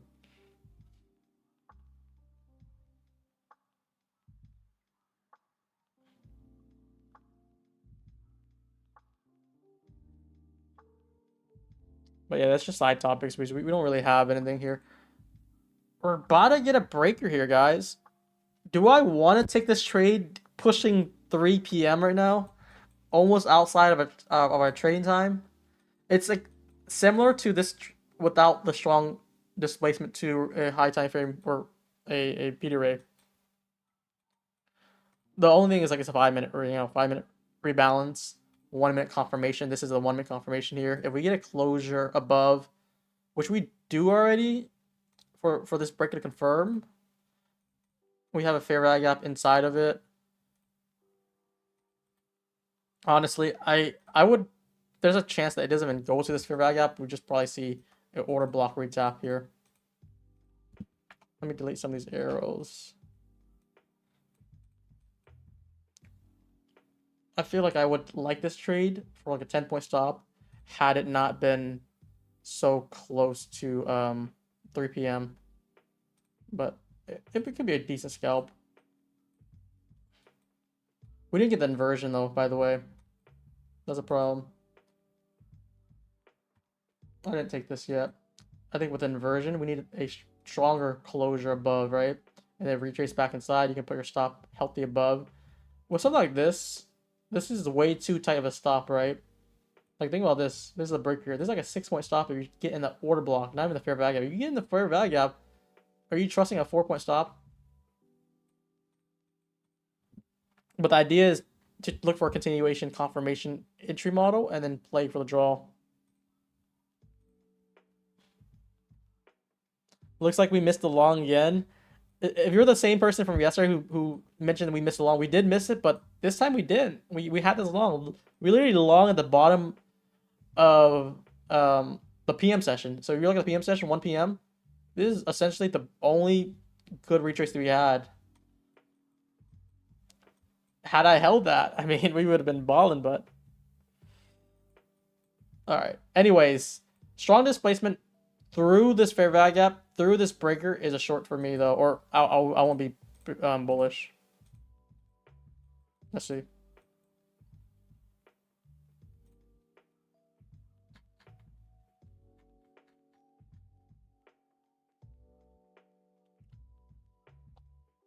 Unicorn area right now, just such a very tight stop. I mean, if you take this trade with like I'm gonna share like some tidbits. If it's like under like 8-point stop, it's too tight. The way that you would manage that, let's say you take an entry off this fair value up here, 4 or 5-point stop, that's too tight.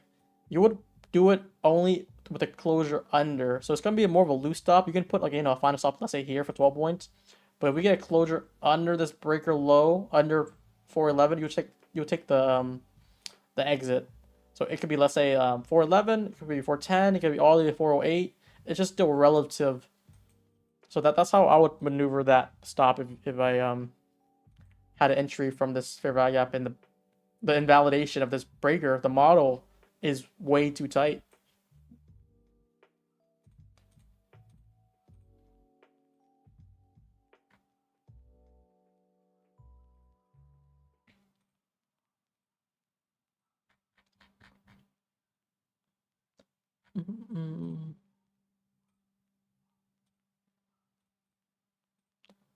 Oh, I think Take Profit Trader just approved my payout. That was quick. $5,000. I don't know. I didn't post it or I forgot to share. I posted on Twitter right after I saw my post. $5,000. I got them above buffer. So I made a few $100s today. I'm gonna request again. Think of that. I think I'm up like $400 on them on accounts. So that's like $2,000 on 5 accounts across 5 accounts. It's an 80 split though. That's the only annoying part of it. 90 split is traditional now.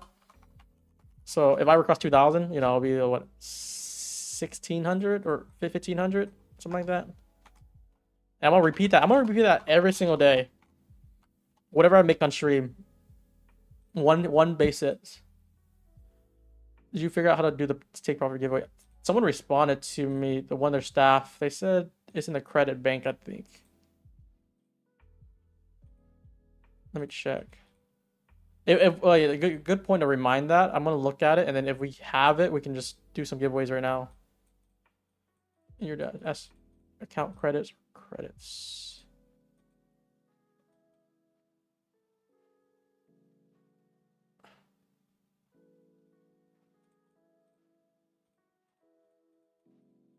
Oh, okay.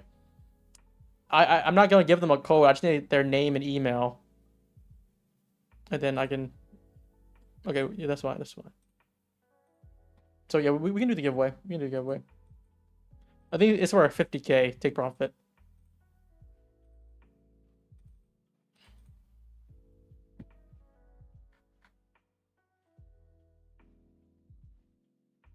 We'll do that, and we'll do some cash giveaways too.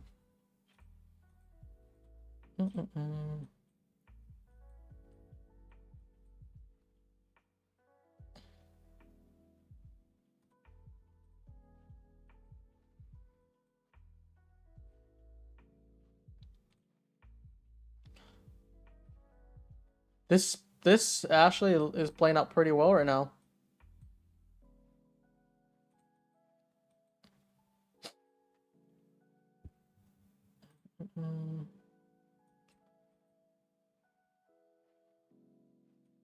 Let's see if this can rip higher.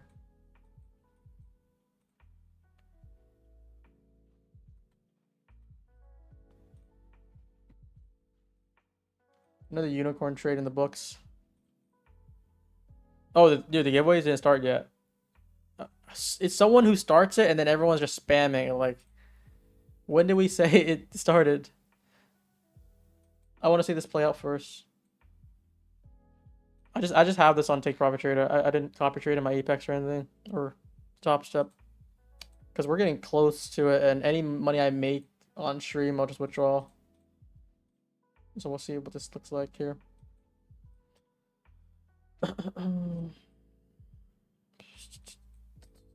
Very tight stop at least. That's why I was fine with that, because if I get stopped out in this on Take Profit Trader after the first trade already was like $500, 450 profits. With under a 10-point stop, even 2 contracts, that's still like I'll still be green on it.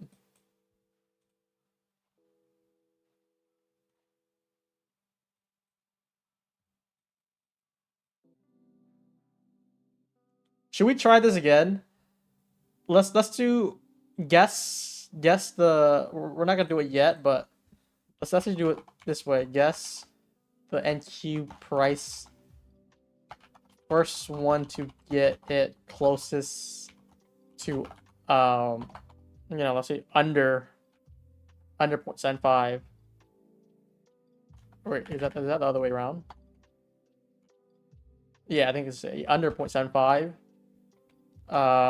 We can do like at 310. This will start.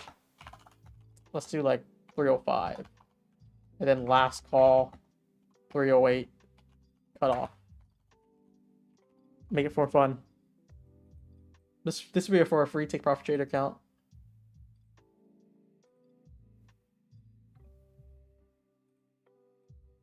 So I don't know if you guys see this. Guess the NQ price. First one to get closest to 0.75, which is under 1 point, under 3 ticks or under, at 310. That's your guess, but you can only guess it starting at 305. We're only counting at 305 and 1 guess per.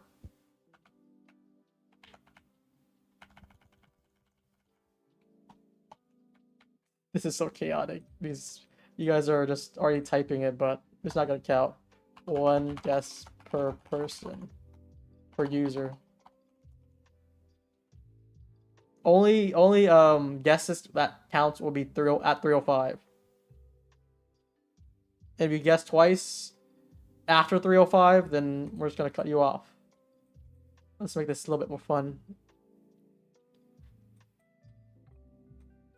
So 1 more minute, and then you can start guessing, guys.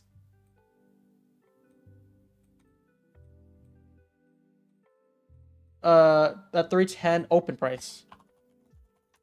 We did this before. It was chaotic because someone's like, I guess it's close. I guess this. I guess that.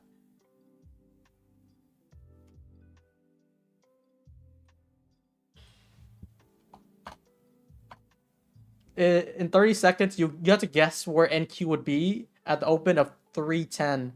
So if, let's say 310, it goes at like 445. If you guess within 0.75 of it, or whoever's closer after like the cutoff, basically. Because if you guess after 308, you're not going to count. It's already cut off. Okay, 9 seconds and it starts. Get ready to put your answers in. You can answer after I make the thing here. All right, there we go. You can guess now. So the idea in this, like, you're trying to analyze it within 5 minutes. It's still like a variable. If you're bullish, you probably go for a higher, price. But you also wouldn't want to do it in a way where you just guess. You could play strategical and just wait till like 307 so you get more data to play by. But then again, there's only one guess. If there's 2 guesses, we're gonna skip your name.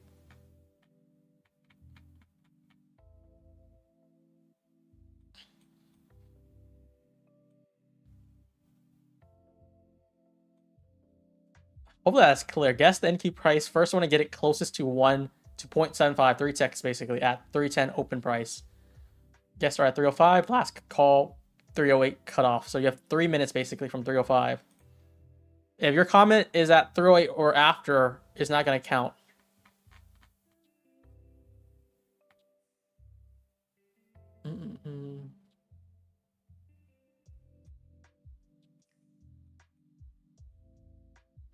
Someone said 30-second delay. What's that going to do? I'm looking on my trading view time. Just make sure the chat on your official time is also you answer before 508. And let me see how many people. Yeah, there's a few people answering multiple times. If you answer multiple times after 505, we're gonna disqualify you.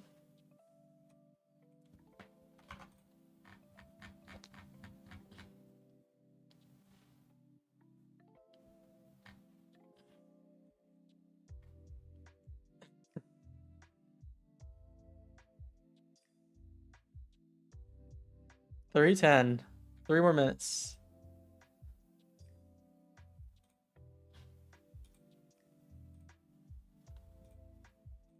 I wish we do this more on like a round number. Let's say 2 p.m. Maybe we'll do that next time, but it's also distracting. If we have a mod to handle that, that'd be fun. 3:10 is such a weird number. It's a macro time, I guess, but it doesn't really give anything.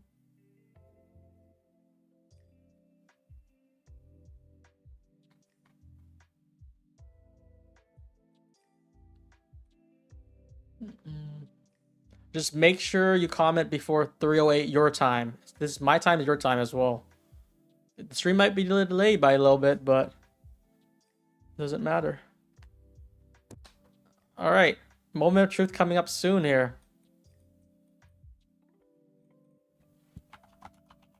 No more comments in 10 seconds.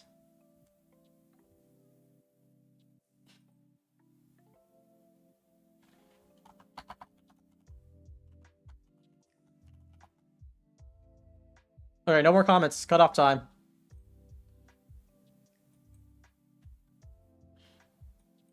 Now we wait. Now we wait. I'm gonna do my guess. I'm gonna say we're gonna be like, we're gonna be right here, 25.25. We're gonna try to work our way up. Or no, I don't. This break is still holding, but we have a lot of resistance, low resistance still. Power hour can just drive this down first. I'll do my second guess down here. And we drive far 401.25. No more comment, guys. All right, 1 more minute. I'm gonna take this off. I actually like something down here because now that I'm thinking, we have still good low resistance. We can build up for a drive down first before we drive higher. Let's see. I'll give you 4 off too.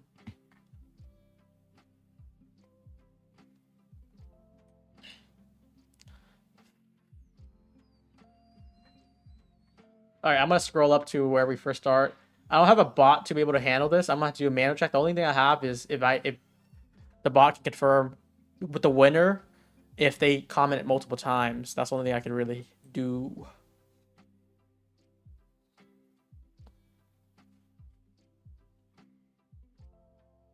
Okay. Okay, here we go. Here we go. Next time, maybe we'll just do a form submission. Maybe we just go based off order. That may be more fun. Like maybe we'll develop that on the website, Smart Prop Firm. I'll have the devs like make something similar like that. Okay. Oh, it's going close. Okay, there. So it's 23.25, is it? At the opening price of it? Let's see, 23.25. Anyone who goes within 3 ticks of it, that is our number. I think this is the guy, Tom.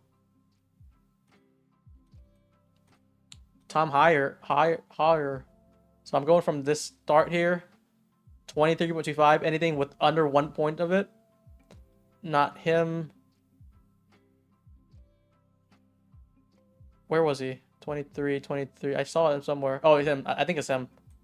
And the bot confirmed he only guessed one time after this in the same answer. So look at that. Is that fun? What do you guys think about that? I had to do point within 3 ticks just because. Oh, and take profit trade. Look at that. It's playing out. I'm gonna put that TP out there. We might get a big withdrawal here. I forgot about, or I neglected this trade. We're gonna move this up to this high here. Green stop in. This is the trade that I only took on take profit. I didn't copy this across my other fund. It's because we're so close to 3 p.m. But with a very tight stop under 10 points with 2 contracts, I'll still be green if this does get stopped out.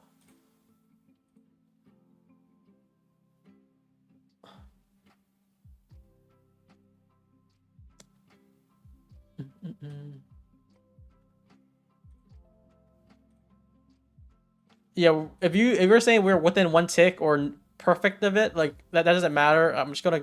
It gives the advantage to the people who guess first for one, and then also, oh, we got TP there. Boom! Holy crap, we're up pretty nicely right now.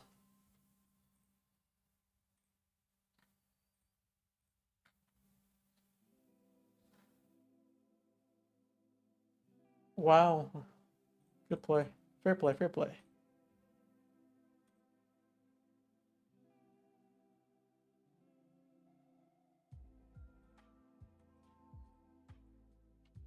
I mean, next time we can do it within 2 ticks or 1 tick, let's say. There's gonna be complaints everywhere though. It'd be like, oh, I guess closer, or I didn't guess first. I give like 3-4 minutes ahead of time before the comments start pour again. And he wasn't even the first 10. I think he was like the 20th comment. But yeah, that's the thing though. If you waited, or if you guessed correctly, you guessed afterwards, someone already got the answer. Next stream, maybe tomorrow, we'll do the same thing. We'll do this. I'm gonna copy this, and we're gonna do it within 2 ticks. I think 2 ticks might be more fair. 3 ticks might give too much wiggle room because there's a lot of guesses. I get nervous that no one would guess close at all though, if we do like rip high. But in this case, we just stayed there.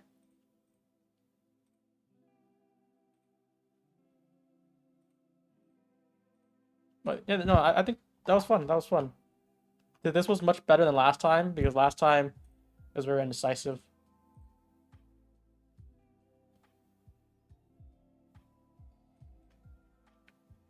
There should have been a draw who guessed the same price. That's the thing, though. I could do it within 1 tick if that's what you guys want. But what if someone doesn't guess it? Because let's say that 5-minute gap, it moves up like 30 points. Not every guess is going to be exact pinpoint. So I got to give it some deviation. Because if it goes up like 80 points and someone guessed like, within like 2 ticks of it and they don't get it, it'd be kind of stupid. It's all fun and games here, guys. Better than just commenting username and just hoping for the, hoping for it you get it picked. All right, draws up here. I kind of want to stick around to see if we can take draw.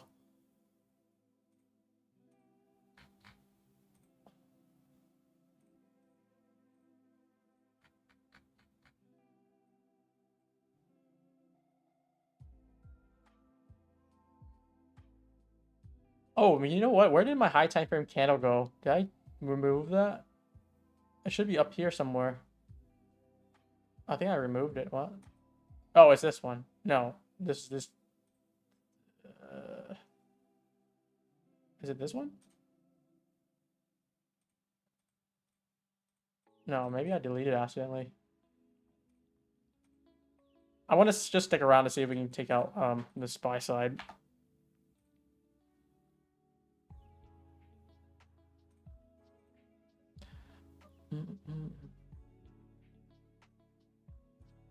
But think about this. Maybe, yeah, like I said, we can do the same thing but more efficient. Instead of commenting it, you just let's say you go to the website. There's a form. You guess that answer, and it'll be you got like 3 minutes to enter, and then we can actually filter it pretty well if you guys enter off a form. So that's why, yeah, make an account with Smart Prop Firm, and then we'll host that like daily for the stream. Winner could be for a prop account or it could be for cash giveaways. I'll have the dev set something like that up for next week. Probably not something this week because they're working on something already.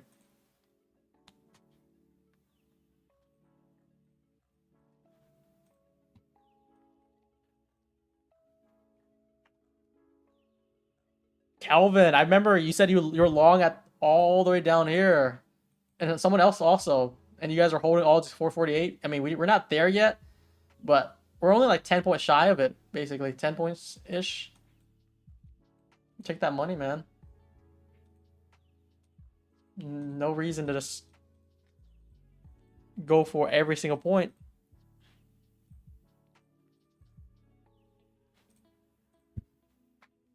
We longed on stream. I think Lanto long if you're on his Discord too. Everyone's longing this up. No short setup at all yet today.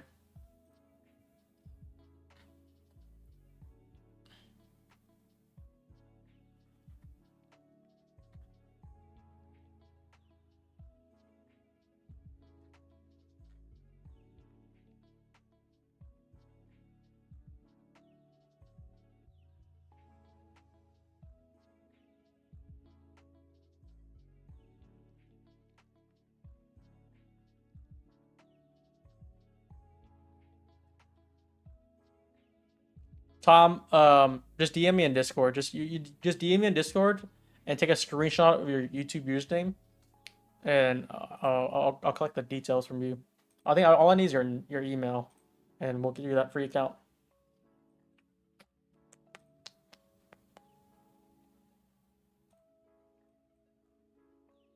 This is holding so good. I think we're about to flip here.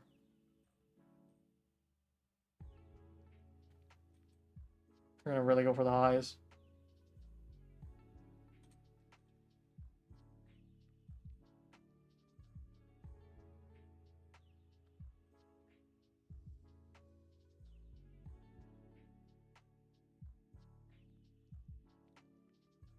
There we go. This is destined to take these highs. Don't weak out. Don't just tease it now. I want to just wrap this up. I can't do that if you're gonna tease me.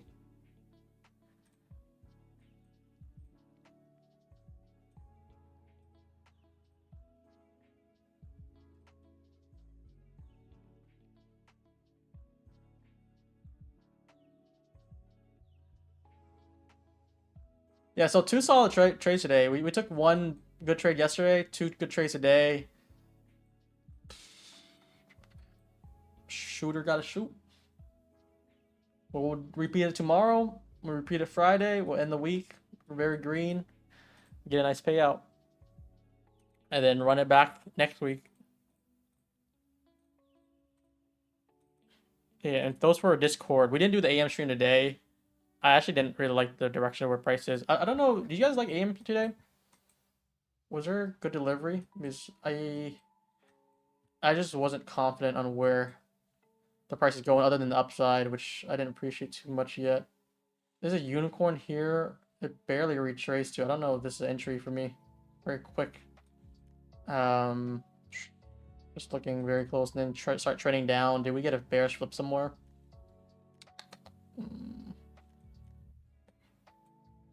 Lots of internals down here. If we swept this high and then inverse, that would have been a nice entry down. So I think we're lacking some areas. PM was pretty much a beauty though. Breaker here and then followed by another breaker here. Pretty easy to trade. Someone said, I'm convinced breakers are better than inversion. Tell that to Ryan, man.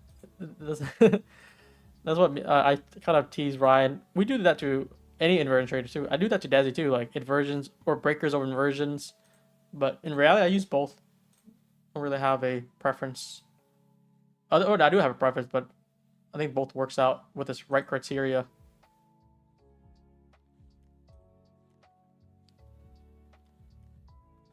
Yeah, AM doesn't look that good though. But what do we do the AM live stream tomorrow and then PM as scheduled again? If you're thinking about joining the Discord, uh, I would, it's $900 for lifetime, $100 for monthly. The purpose is to just get lifetime one-time payment and that's it. You'll be set for eternity essentially. But we'll do live probably 2 times a week because I don't want to overtrade. But every other day that I'm not on live, which I think I do perform better, especially on AM, is when I just give my market commentary, share my setups with a screenshot, and not just actively just trading. That's where I do best, I feel like. Breakers are less frequent than inversion. I think inversion, here's the thing, if you're trading inversion, you've really gotta what do you call it? Know what you're trading, know which one to take, which one not. Breakers, I feel like it's less frequent, but you can also filter that out much easier because you really need a strong closure. You need all this. With inversion, all you gotta need is one closure. You don't need a sweep. You don't need anything, or for just a basic inversion.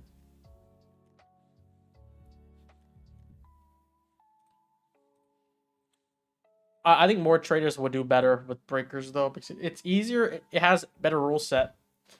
But what if we combine both? That's what I've been doing. I think 50% of my trade is breakers, 20% is probably 25% is inversion. Some of them are just like liquidity sweep, which could be soup type of trade after closing. And BPR is also in the mix somewhere. Both you could call it unicorn or it could be just a fair value gap, simple fair value gap and a breaker. That's not an inversion. But most of the time, let's say this here, right? We have this breaker here confirmed after this displacement. We have this fair value gap. What else do we have? We have this confirmation on this inversion here. So you have like 3 entry models essentially for this move up.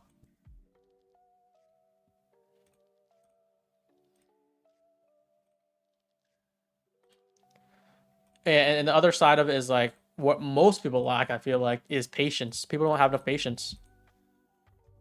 They just want trade, trade, trade.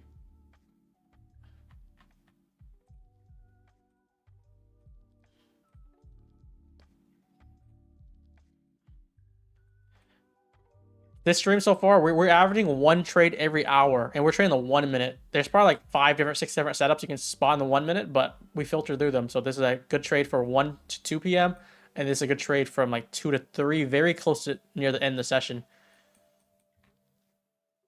63. What do you guys see at 63? Is there something at 63? I have 48. I'm not sure where 63 is coming from. This is 75. I believe there's an open 4-hour gap. Is that what it is? 73-ish? Unless I didn't get the wick right. 74. Ideally, you look for a drive in here too.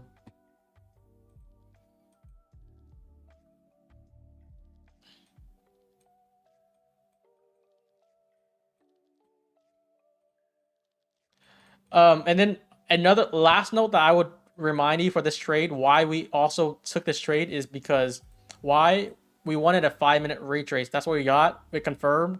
All we gotta do simply is just look at the lower time frame, the 1 minute. If we can get 1 minute entry model somewhere after that sweep, we'll take it. Case closed, baby.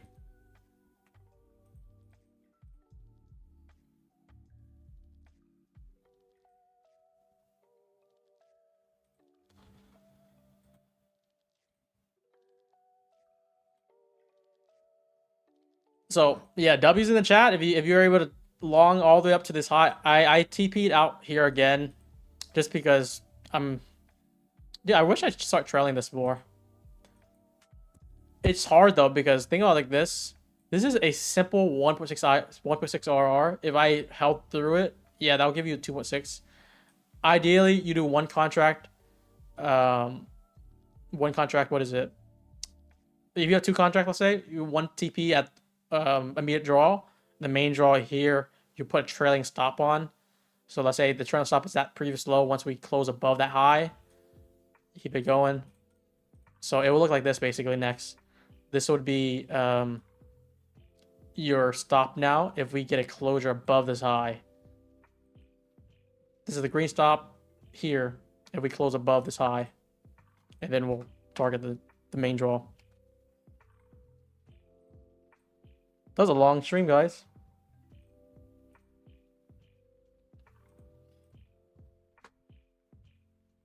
And impulse. Here's that impulse.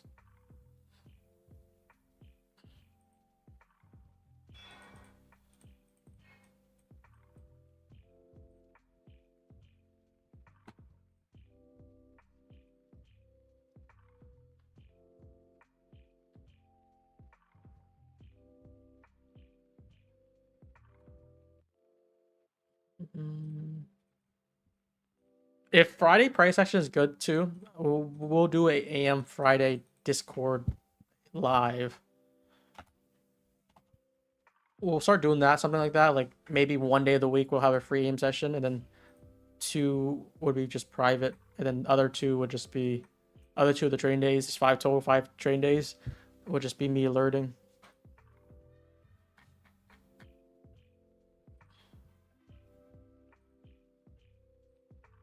Apex never paid me my 20K. Did it say payment sent? Because I heard Apex have some problems with their bank and they're switching over, so it's gonna be some delays. FYI. Also, if you're having some problems, you just wait.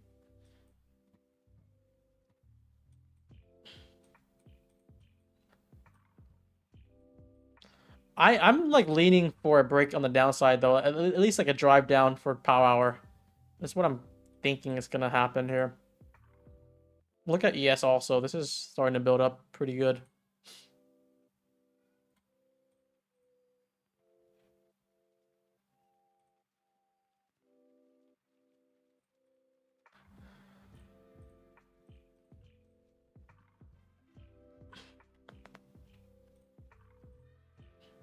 But successful stream though. Look at that. Love to see it. Really love to see us just being patient, practicing discipline, waiting for the entry model, sharing our thoughts. At this time, like yesterday was, I think I was switching my bias a lot. That's why I hesitated on some trades that worked out, because I'm like, we kind of flipped this. This is still counter trend slightly. I need to wait for confirmation first. Today, this is a straight cold. We took shorts or we took longs because why? It's long bias, and there's nothing telling me shorts anywhere, other than maybe like a scalp short with these equal lows. But we didn't even get confirmation there either.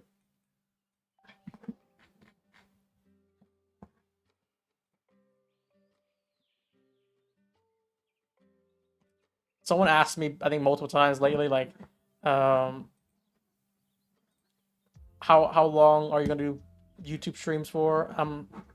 I have no idea. I want to do it for a good longer while, maybe like up to mid 2025, so like maybe 6 more months. At least minimum will be 3 months. We'll see. What is the best way to train your IC breakers? That's a good question, because my some is like a lot of people do ask me the same question similar to that. The way you train your eyes is anticipating, right? You're not gonna. It might be a little bit too late if you spot it after it forms, but practice like this. This is not the best breaker right now, but let's treat this as a down close count. 30 seconds looks much better. When you see price makes a close right here, you're already kind of in your head. You should be training like, if we displace through this low, is a breaker. So start training, tape reading price action, like before it appears or occurs, and then just see how it changes your trading style. And that's what we do like every day on stream. Like I'm like, if we get a close above this inversion, we get a breaker, and we'll look for a gap. We'll look for all these type of confluences. But yeah, I think we're gonna wrap this up very soon here. Let me make sure I have everything in check. close to 350. Yeah, I'm gonna wrap this up here, guys. I posted a Discord link right there. I'll pin it if you guys want to join it. Perhaps we'll do a free stream, I think, Friday, if price action's suitable. 2 for 2. See you guys tomorrow.